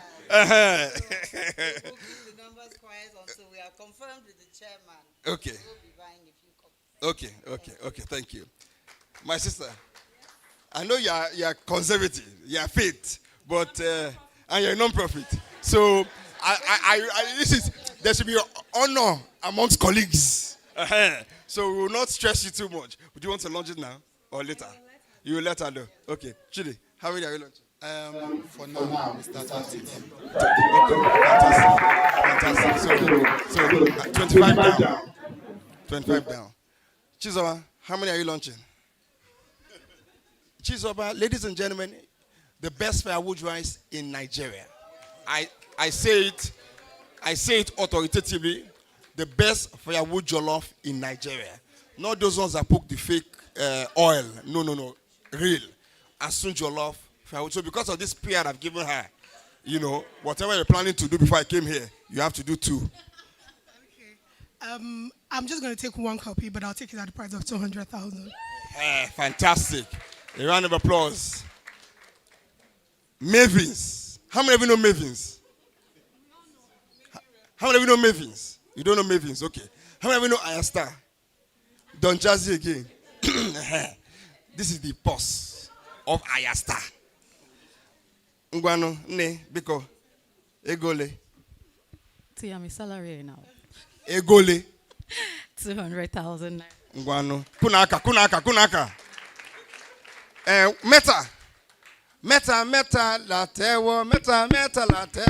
Meta, latewo. You people are jobless, you are following me. There's a lady here that works in Meta. How many of you know Meta? How many of you have WhatsApp? You have WhatsApp. You have Instagram. You have Facebook. Now she the controller. Oh yeah, Meta. Come. How much are you launching? 50 copies. I thought I heard. How many copies are left? No. Just do as you can. I'll follow Mavin, 200K. I don't like it. I don't like this follow people are following each other. I don't like it. Shehu, don't follow them. But don't go lower. Oh, yeah. The number one producer, director, extraordinaire. The one that controls Ibuka at 3 o'clock every Sunday on Robbie Minds on channels. And produces many shows you see around the country that you don't know. Artist manager, CEO extraordinaire, Shehu Oluyemi. See, I want to follow them as well. He too wants to follow. Should he follow? Should we let him? No. I know where we'll change it. We'll go to the tax man. He will break the jinx. He will go double. Let's go. And please, who is noting this thing and collecting this money? Oh? Are you taking their video as they're saying it? So that we can put it on Instagram and say they didn't pay.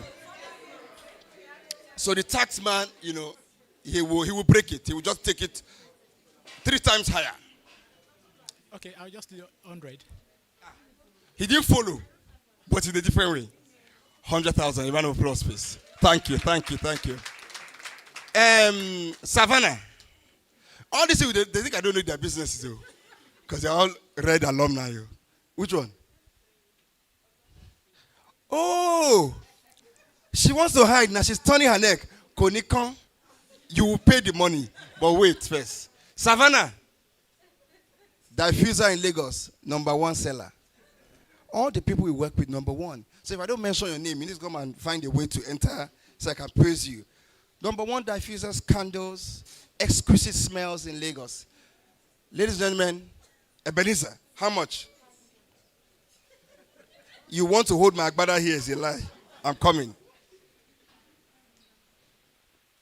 So I'll do 2 copies. A round of applause for Ebenezer, 100,000. Please. Oh, God bless you with that POS. Just be collecting the money. As they are saying it. August secret. What's the secret now? Reveal it to us. Baby food.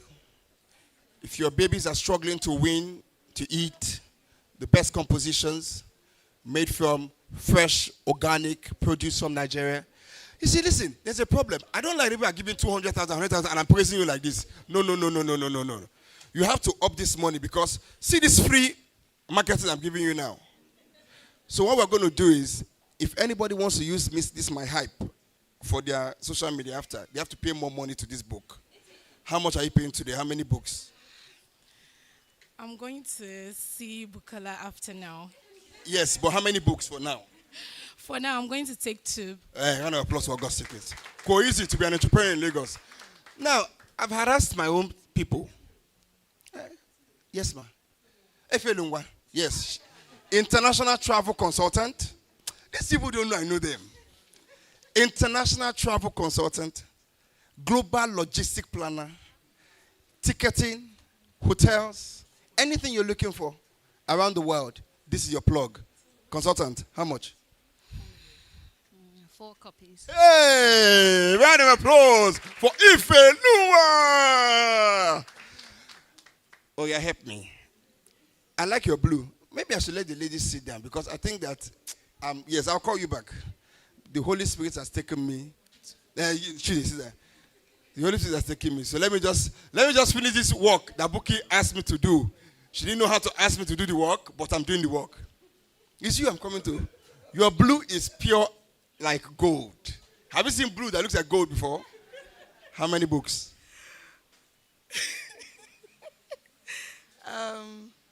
2 copies. A round of applause. What's your name, please?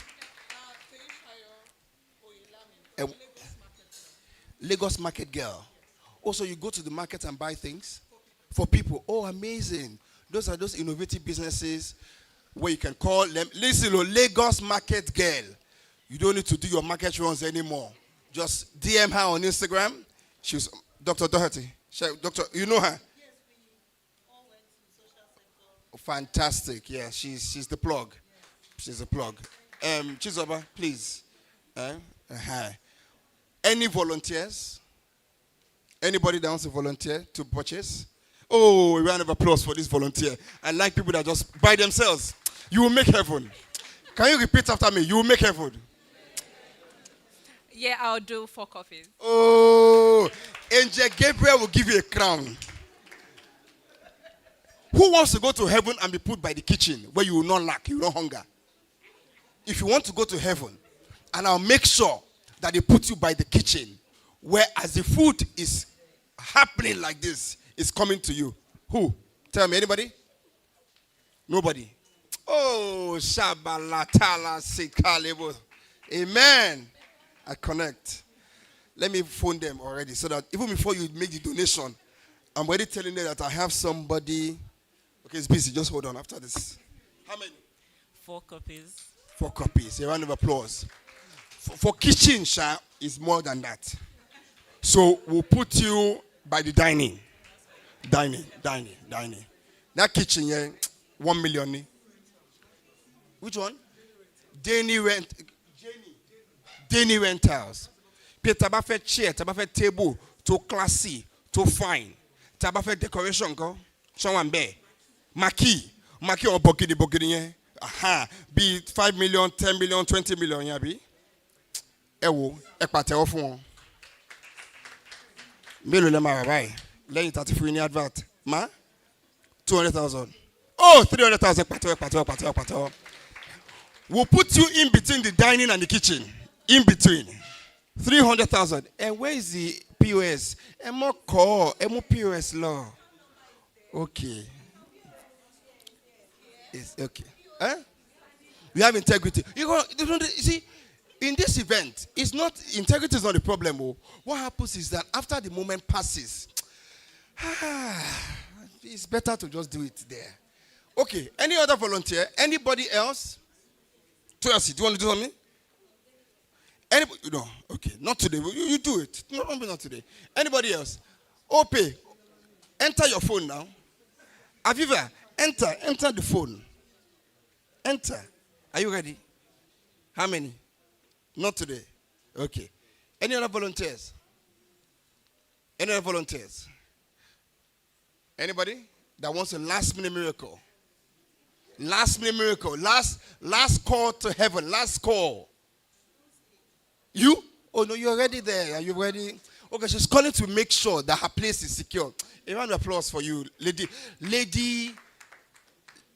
Lagos Market girl. A round of applause. Oh, thank you. You've all been very generous.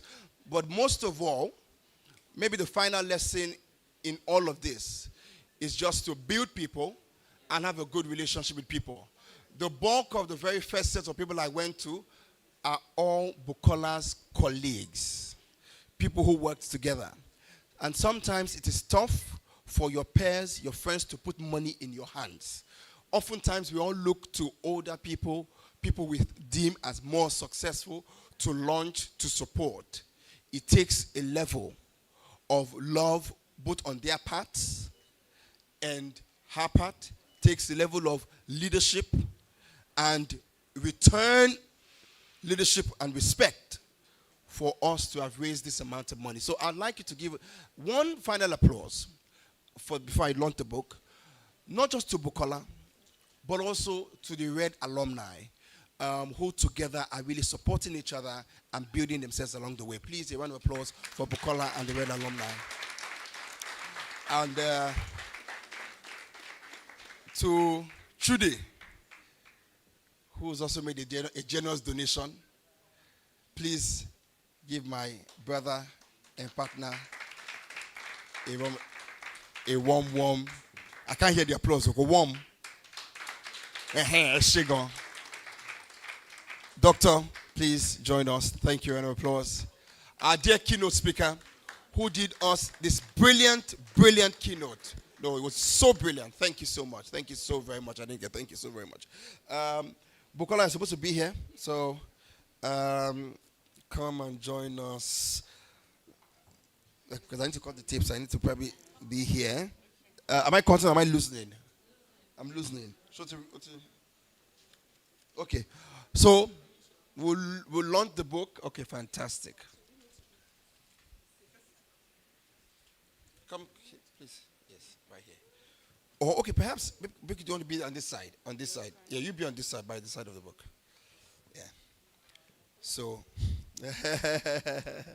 there's space. Okay, no, okay.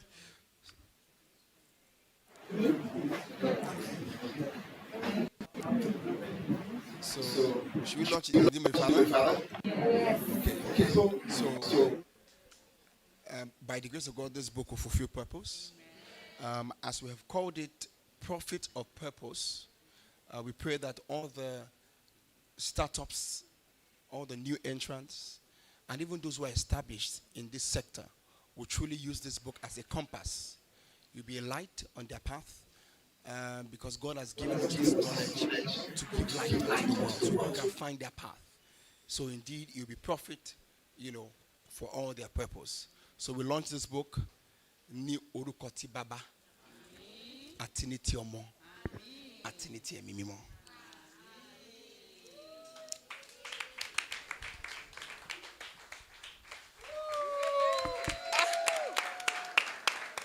How did Frederick, you wore face cap? How much? Hey, round of applause, round of applause.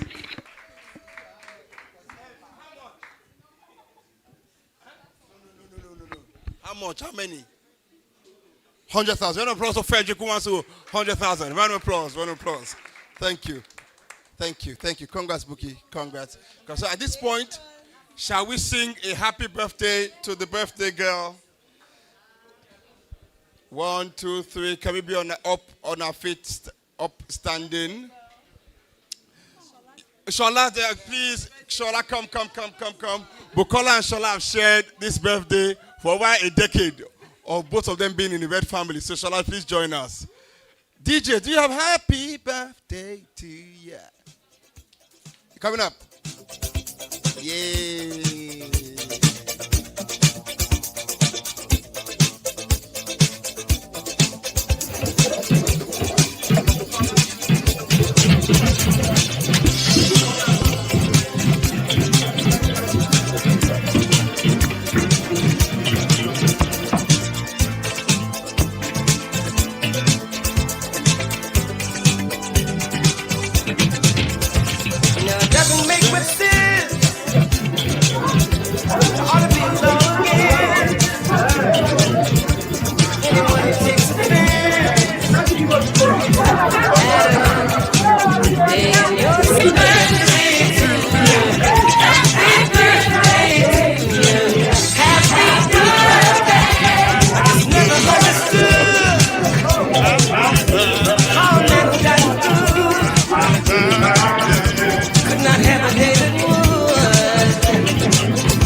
Just because some cannot see, the dream is clear as he,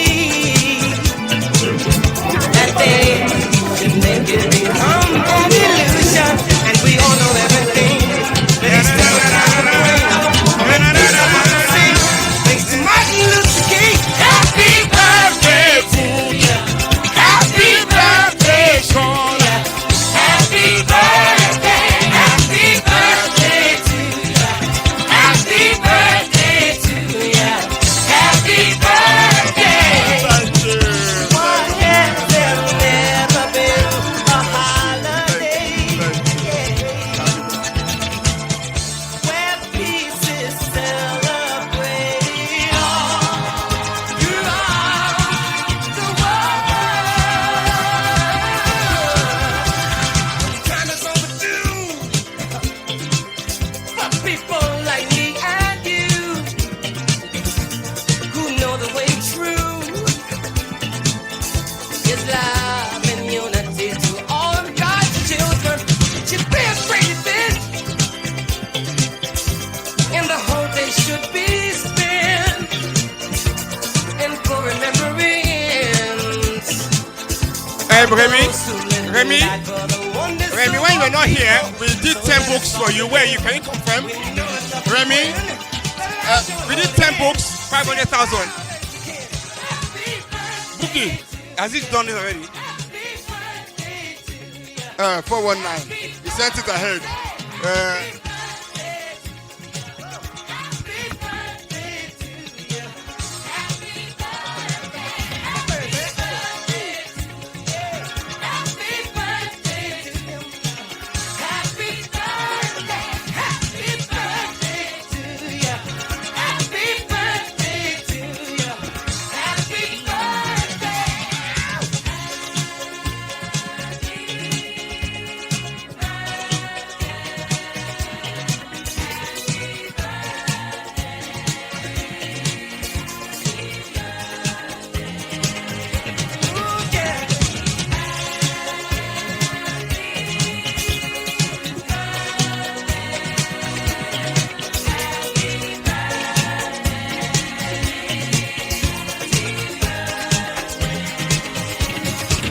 along, can you come? Red along, come.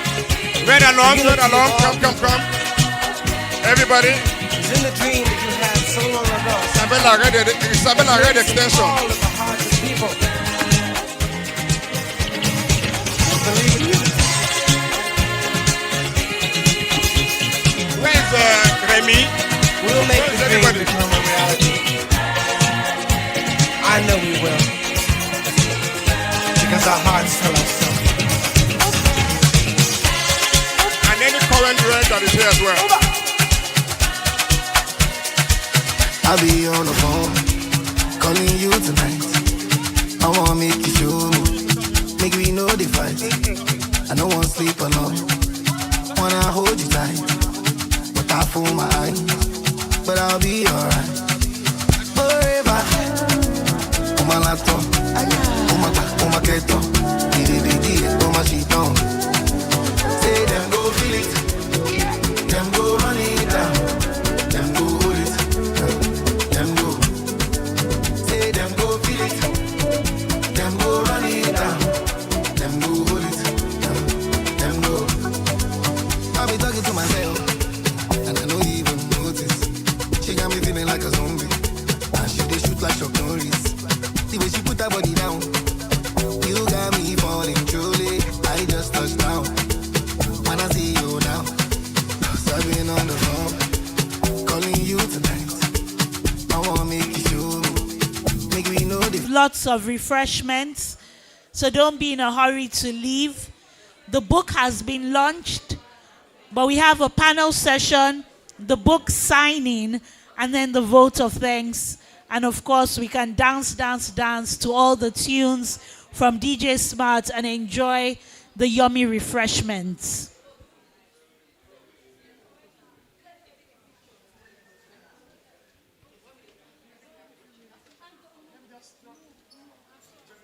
Please, can we all take our seats? All right. We'll continue now with our panel session. Please, can we have this moved? Can the team please remove this to clear the stage for the panel session?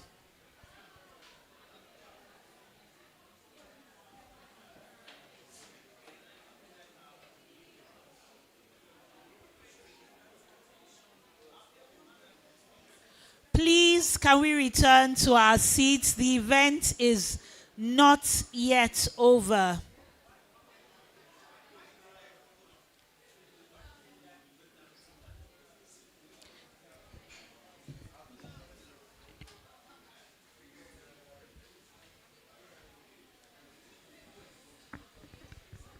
Our final panel session will begin shortly. Please, ushers, can you direct people back to their seats for this final panel session, which will be the final session before our book signing and then the vote of thanks. And I know that our virtual attendees are still logged on, so we'll be moving right ahead. Please, if your hands are not too busy, perhaps pressing your phone or holding your bag or your devices, I'd love you to give a resounding round of applause for our panelists. Please put your hands together for the head of programs and grants, Aspire Coronation Trust, ACT Foundation, in the person of Ugochukwu Unwosu. A warm round of applause, please. Can we have Ugochukwu Unwosu? Also joining her for this panel session is our moderator, the Chief of Operations at Donor for Africa. A warm round of applause for Chidi Cold Sweat. Please put your hands together.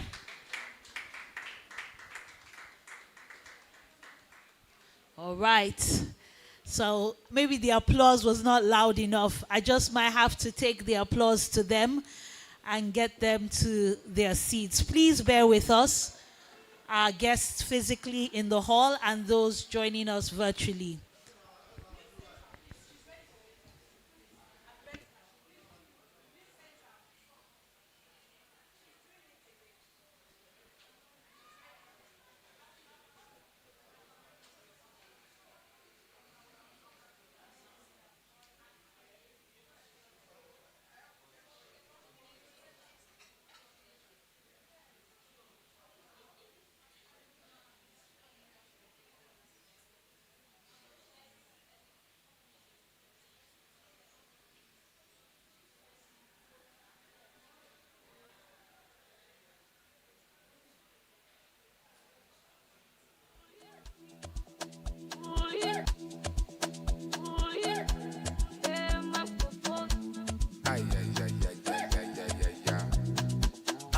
Flash for flash for lights, get me now, can't touch records, get me one more. Let's see. Ade.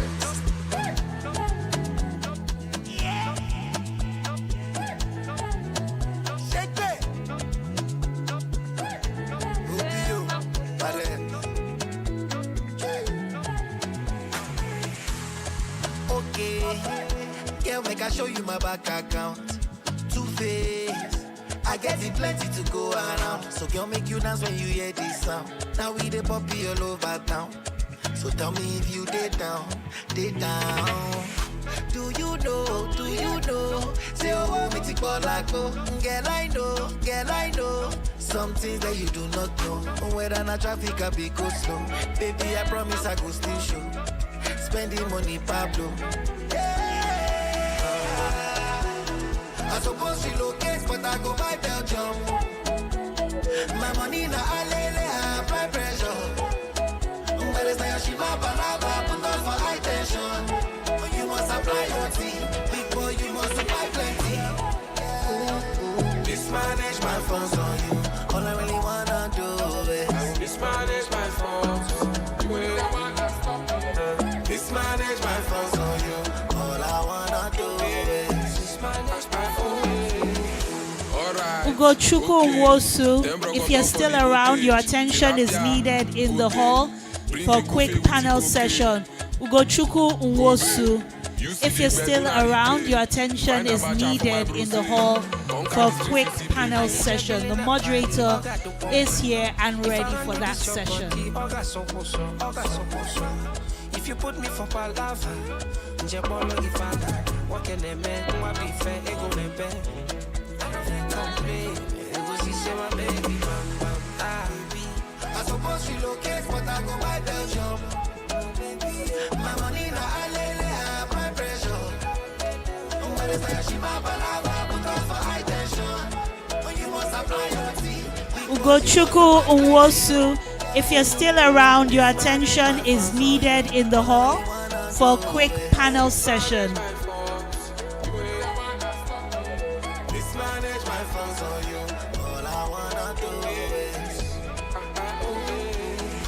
The event is not yet over, so please can we return to our seats? We can still take pictures afterwards. We can still have our books signed afterwards. But please let's return to the hall.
Cause I love you, I feel me, your mother. Why you designer? Baby, my love, I feel me, shakosha. Shama, shinoma. If you give me a loving, I go shout. And Sante Sana. Shuma, Kemi. Shuma, Femi, Becky, Aje. Shuma, fool me, like you can see. If I touch your body, Shuma, Kemi. Shuma, Femi, baby, Aje. Shuma, fool me, jacket, beat your mommy. I want some my money.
point in life if you understand me or not.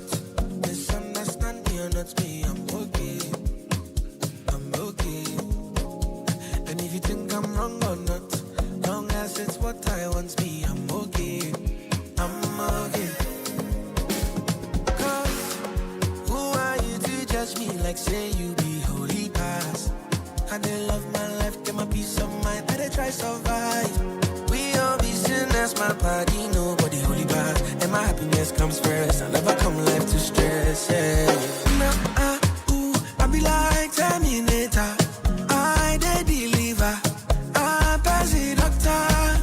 Nah, ooh, I be like Terminator, I they deliver, I pass it doctor. Nah, ooh, I be like Terminator, I they deliver, I pass it doctor. Nah, ooh, I be like Terminator, I they deliver, I pass it doctor.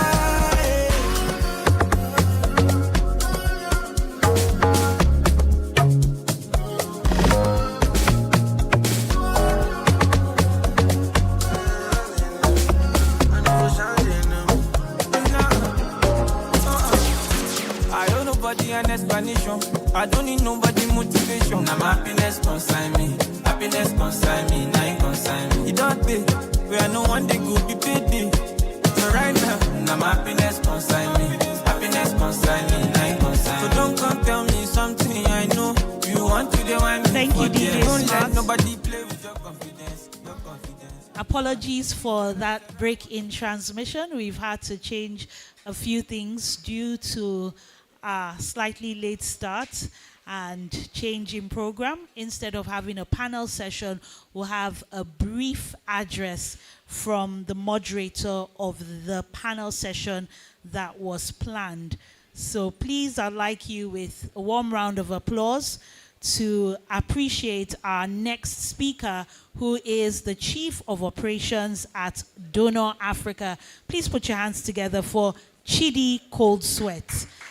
I think the applause can be a little louder, don't you think? Let's applaud her. Let's Thank make her you. feel welcome.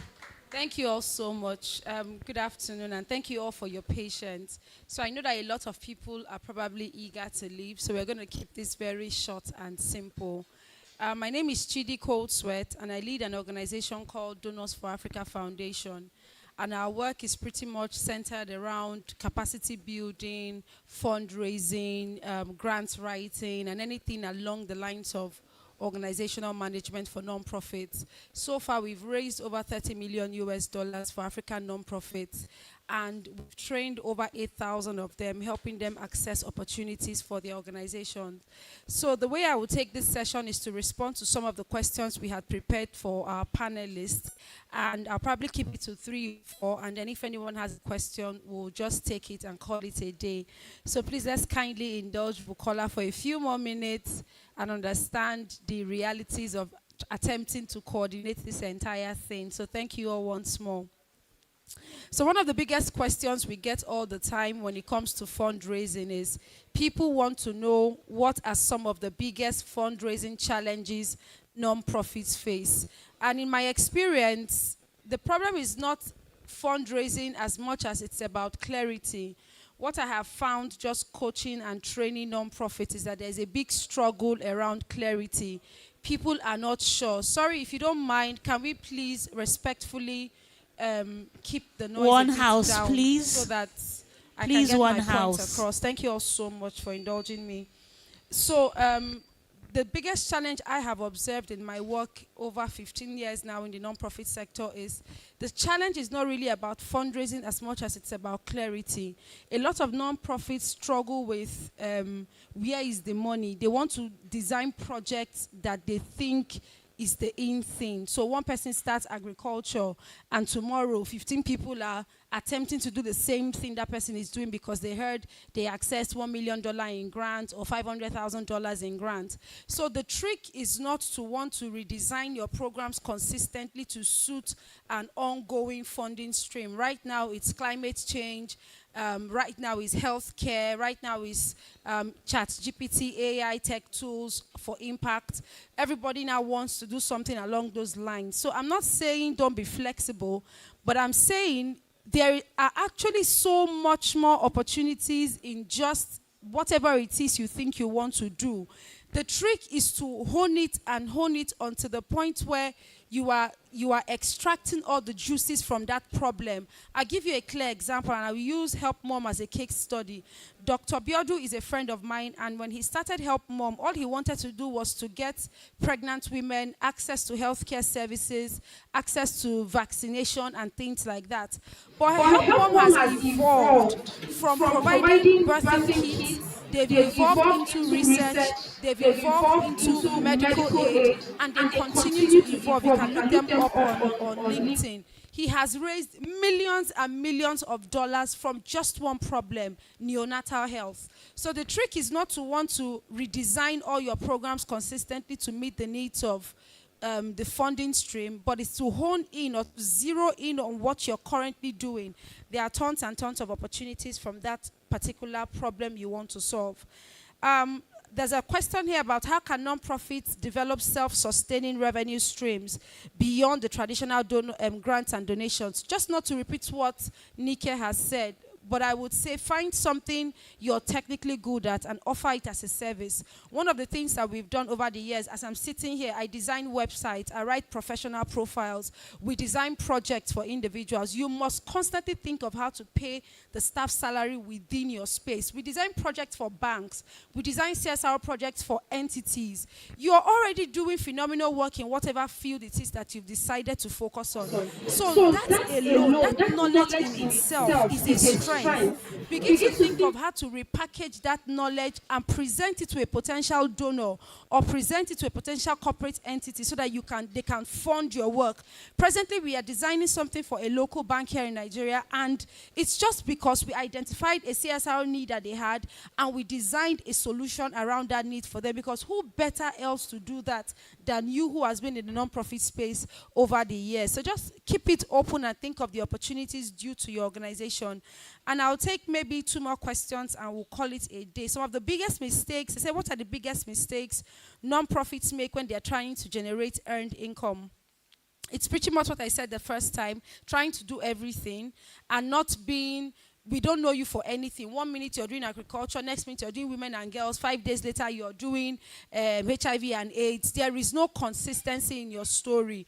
I've had donors reach out to me and say, I need people who do XYZ. And when I go back to their pages, like a thief in the night, you go back and you're shocked. How did this person move from women and girls and all of a sudden they are now doing something completely different? So I would just say, please, if there's anything you maybe want to take out of this conversation today, be consistent with who you are and let that value be consistent over the years. Let someone else be able to say, if you want to do tech, go to this guy. If you want to do this, go to this person. That's one thing you want to establish. Finally, how can impact-driven organizations attract impact investors while staying true to their mission? I would say an easy way to do that is to find or redesign a part of your solution that is impact investment fundable, if there's anything like that. Let me rephrase. Let a part of your solution be a product, an MVP that is worthy of investment. Because an impact investor is different from a regular corporate donor who wants to give you money. A corporate donor just wants brand, affiliation, let my logo be everywhere, I want to be seen as being good, social capital. But when you are speaking to an impact investor, they're looking at returns on investment in 2 years, in 3 years. How are we going to recoup our money back, or either in terms of social impact or financial impact. So you want to pick a specific product. Now I'll give another example. There's a young lady called Aisha, and then she designs, she runs a health organization. What she did was to design a solution that was aiding or that aids breathing for people who have oxygen challenges in rural areas. She was able to design a product as part of the work she does, and she received impact investment funding for that particular product she designed, even within the organization. So I would just say it's time for us to get creative. A lot of nonprofits don't like reading the reports of other established organizations. I would just recommend find time to conduct a lot of research, do a lot of reading, find solutions that are already thriving, and see what parts of those solutions you can infuse in your current internal system and process to help you become attractive to potential donors. So I want to know if there are any questions, and if there are none, thank you so much for having me. Any questions? Do we have any questions? Any questions in the room? Okay, if we don't have any questions, please let's give her a warm round of applause. Short but very impactful. People are always watching, and if you are doing one thing today, tomorrow you are doing another thing, it will be very hard. Meaning when your helper comes in, the thief of the night, to borrow your words, and they find that you're no longer consistent in the thing that you're known for, you already lose trust. And without trust, you can't get that donor funding. I also like the fact that you gave practical examples, and you said if you have an area of expertise, how can you use that expertise to generate income, so that way you're able to cover your staff salaries. Just reiterating what our keynote speaker said about the fact that we in the non-profit sector have to be sustainable. So it's not about taking 1 naira and spending 1 naira. That surplus is very important. Our time is fast spent, and I'm so grateful that we still have people who are still here, seated, listening, following along, and that's because you came to celebrate with our author. I call her the best-selling author, and our celebrant. And I'm sure we're waiting to hear from her, to give her vote of thanks, and just to appreciate all of you for making this dream a reality. A lot of times you have this idea, but fear can get in. But with people around you encouraging you, stewarding that dream, nurturing, watering, checking on you, and showing up at the very end, we just want to say thank you. So before I call her, I want you to all applaud yourselves, because you could be anywhere else, but you chose to be here and to stay here. Please applaud yourselves. Please celebrate yourselves. Truly, it's been an honor having you here. So I'd now like to invite our latest author in town. Please put your hands together for the birthday girl herself, Bukonla Adebakin. Thank you very much. I have a lot to say, but thank you. Thank you for staying till the end. I think I see a bit clearly now. I see Rihanna. I'm seeing quite a number of people now. Thank you so much for staying to the end. I really appreciate you. I see Mr. Rollout. I'm just seeing you, actually. Thank you. Thank you so much. And for everyone who has purchased the book, double thank you. Please, you can buy for yourself, buy for a friend, gift it out, and whatever gift you have to give to me, please purchase the book. Please purchase the book. It's going to, I can say that for myself, that myself and the contributing authors poured everything we have, because this is such an important book, and finance is the bedrock of any organization. For you to say that, whether you're for profit or not for profit, if your organization is not healthy, financial wise, it's not healthy. So you need the book. So thank you very much. I wish you journey mercies back to your destination. Thank you. And I'm still available to sign copies for those that got the book. So I'll be waiting for you. Thank you. If you scan the QR code, yes, and we want to say a big thank you to everyone. Just like Bukonla said, the event is coming to a close, but she's not leaving. So if you have purchased copies of the book or you want to purchase copies of the book, which you should because that's the best birthday gift you can give her, then make sure you stay behind and get those copies signed. We still have lots of refreshments at the back. We have DJ Smart on the Wheels of Steel. It's a celebration after all. So I want to say a big, big thank you to everyone. My name is Isabella Adediji, and it's truly been my honor serving as your master of ceremonies today.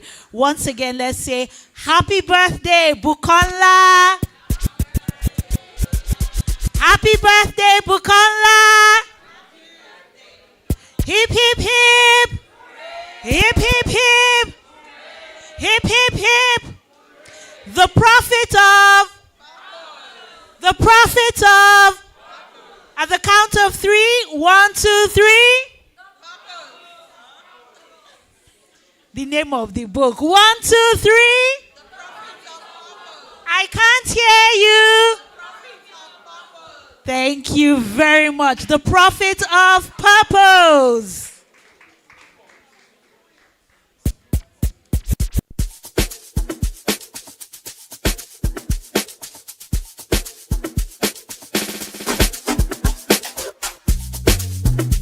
Yeah.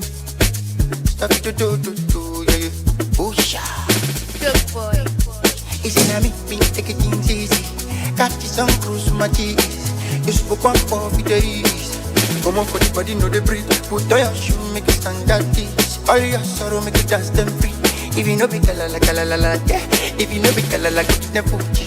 One my joke, Ijogo, yeah. What you want, my jojo? Ijogo, yeah. Money, my jojo, yeah. And if you know be kalala, get them Fuji. Odupa, Olua, yeah. Joy is coming.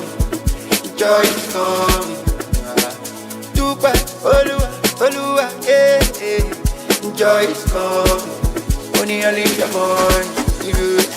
Dupa, Olua, yeah. Joy is coming. Dupa, Olua, yeah. Joy is coming. Only a little more. Open never. Do what you wanna do. I want to be shining all day. Yeah. Don't make that, don't make that. I want to live for the world. Yeah. Easy na me, take it things easy. Got you some cruise my cheese. You spoke one for the days. Come on for the body, no be breathe. Put on your shoe, make it stand that this. Are you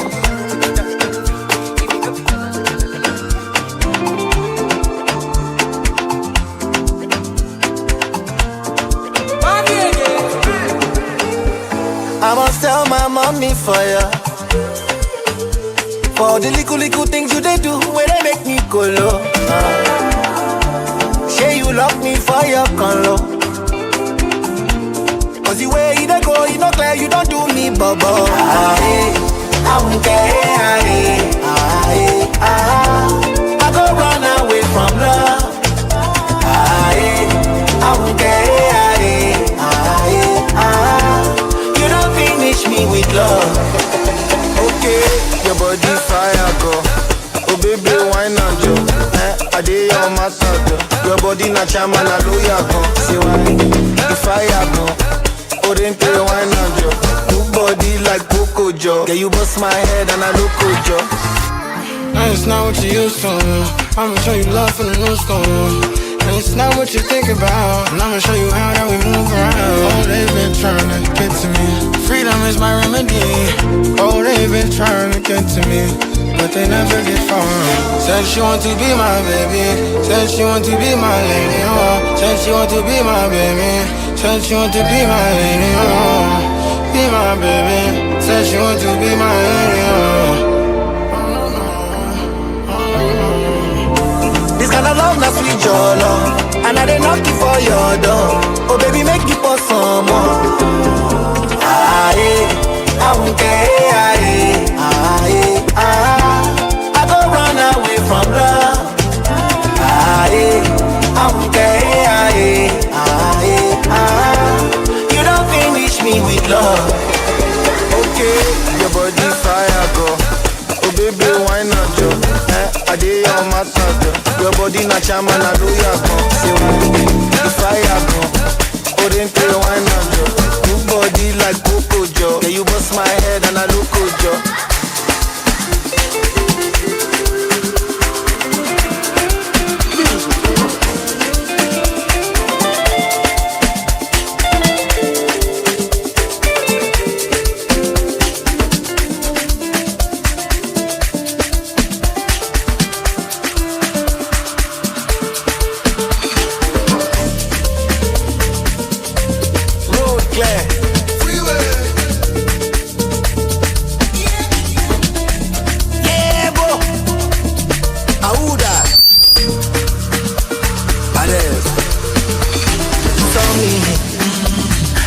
So. I don't know, no. Make them they turn up. They don't see me coming. Are you ready for me? Energy like cocaine. Cream de la cream. When I look at TV enter, then I go bring you to end my love. Share you want to see mental. I don't give them back to sender. Why no? Soldier, policeman, many men in my convoy. The boy know they take his us. If he knows they go give you a back up. And as the money don't they come like us. Nothing will be soft this sauce. When the Lua see me enter, they don't agree you to enter my love. Say you want to see mental. Give them back to sender, why not? When I look at TV enter, then I go bring you to enter my love. Say you want to see mental, I don't give them back to sender, why not? Big Bukonla, under the influence. She wanna get freaky, make your boyfriend no good, David. Tell me what you want from me. You ask for somebody, she said she tryna get off the street. You ask for somebody, soldier, policeman, many men in my camera. The boy you know they take it so. If you don't, they gon' give you a back up. And if the money done, they come like curse. Nothing we can stop this sauce.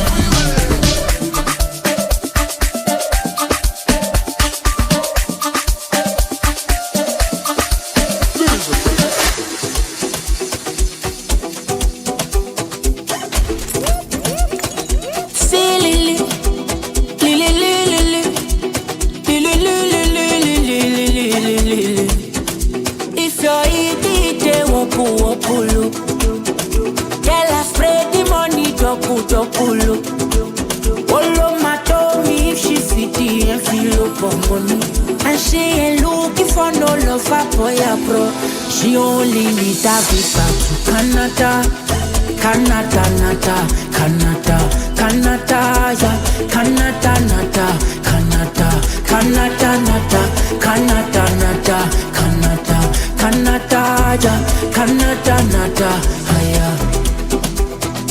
La vida loca, lava. So you got niggas on your private number.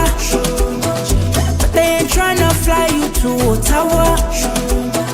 She no money. Ooh, now only my jeans. I got your landlord feeling my jeans. Oh no, he said she only 19 and that she never ever been to fasting. Oh no, say she be South lady and she the feeling my pussy no she so loyal. It make her booty go zoom. And when the motor go zoom.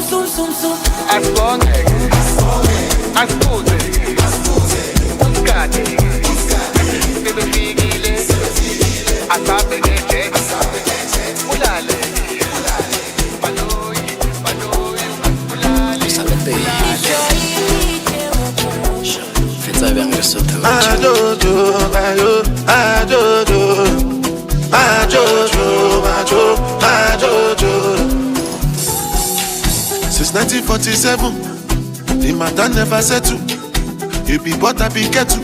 Masability lo nyawo lenu. Better recognize. Greatest of all time. No other name they go call mine. As I they shut it, I'm not nice. Monday, Talaba. Tuesday, Talaba. Wednesday, Talaba. As long as I Jalaba. And they call me the Godfather. Move like an Italian. Talaba time. Have you ever seen a nigga like moi? Each and every lady wanna give me mwah. When they smoke weed, when they smoke cigar. Now we there, I try to move out. I know two pass, give me solo. I get high, I journaling. You know like me, one over. My guys is fun alone. Cause my guys don't follow no. When the skies start falling down. Sorry about that. I'm still on dirty. Olele fala, my pretty Malayami. Something don't follow me. Why did you call her? Wait till you tell me. And you never call me. What I love me. Wait till I love me. I pray, call me. Could you go on me? You call me. I didn't visit us, it's one of them. I give you my call on my band, you tell me. Keep the bang as you tell her. Yap, I tell her. Jiggy bang, tell her, tell her. Wait till I love me. Imanga melu yeswa lenzo bangana mabele ama kiss kama kosa bana feles kole gulolo taba shibirim ifeli kubu so batele lo mare yo tala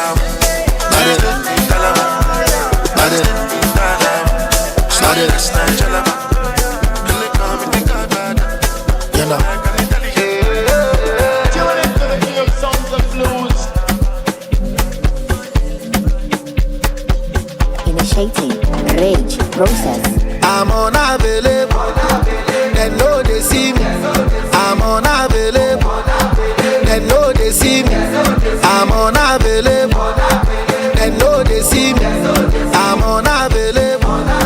They know they see me. And I'm sorry for who won't be my matter. Sorry, I'm only human. So make nobody para. Like say I carry woman. She na man way I for carry. Fuck all the rumors. I need that when I talk say I be pastor. Yeah. If you know you it can walk. If it's not I got to call the coco. I did your day. Me and the body they get I'm unavailable. I'm unavailable. They know they see me. I'm unavailable. They know they see me. I'm unavailable. They know they see me. I'm unavailable. They know they see me. Hating my life, I don't have no time. Shine, come see me shining. Got too many birds on my IG. Changing my life, oh. I'm a mama proud in it. She got me going. This friend took all my freedom. Cause I'm a big propeller. Safe everyone's like you're good jealous. Got a big balloon. I'm a big propeller. Safe everyone's like you're good jealous. Got a big balloon. Cause I'm a big propeller. Safe everyone's like you're good jealous. Got a big balloon. I'm a big propeller. Safe for chillers. What the fuck? Chickity. I'm unavailable. They know they see me. I'm unavailable. They know they see me. I'm unavailable. They know they see me. I'm unavailable. They know they see me.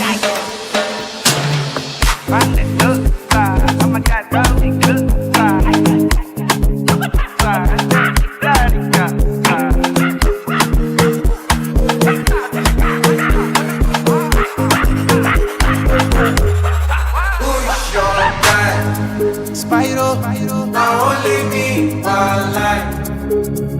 See us we day like this sunrise. I will never leave your side. I will never ever go. I dedicate my time to you, my guy. Even if the road be rough, I don't mind. 'Cause you be my G for life. Yeah, I'm feeling good tonight. Cause I did here with my guys. I got plenty for my mind. But right now I'm with my guy. I don't fear them got my back. So you don't see my formation. I call out big combination. Steady inspiration. I'm 100 concentration. When my girls them go low, bad energy far away.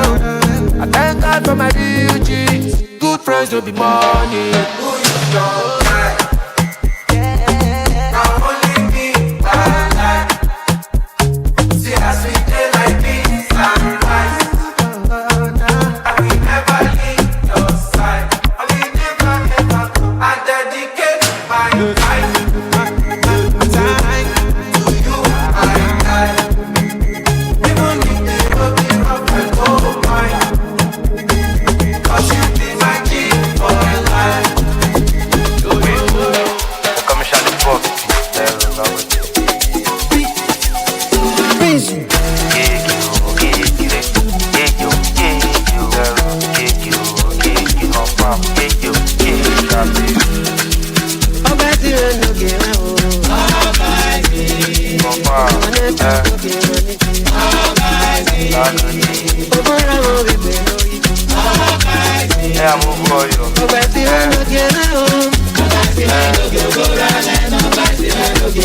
Shout out to all those boys, yeah, yeah,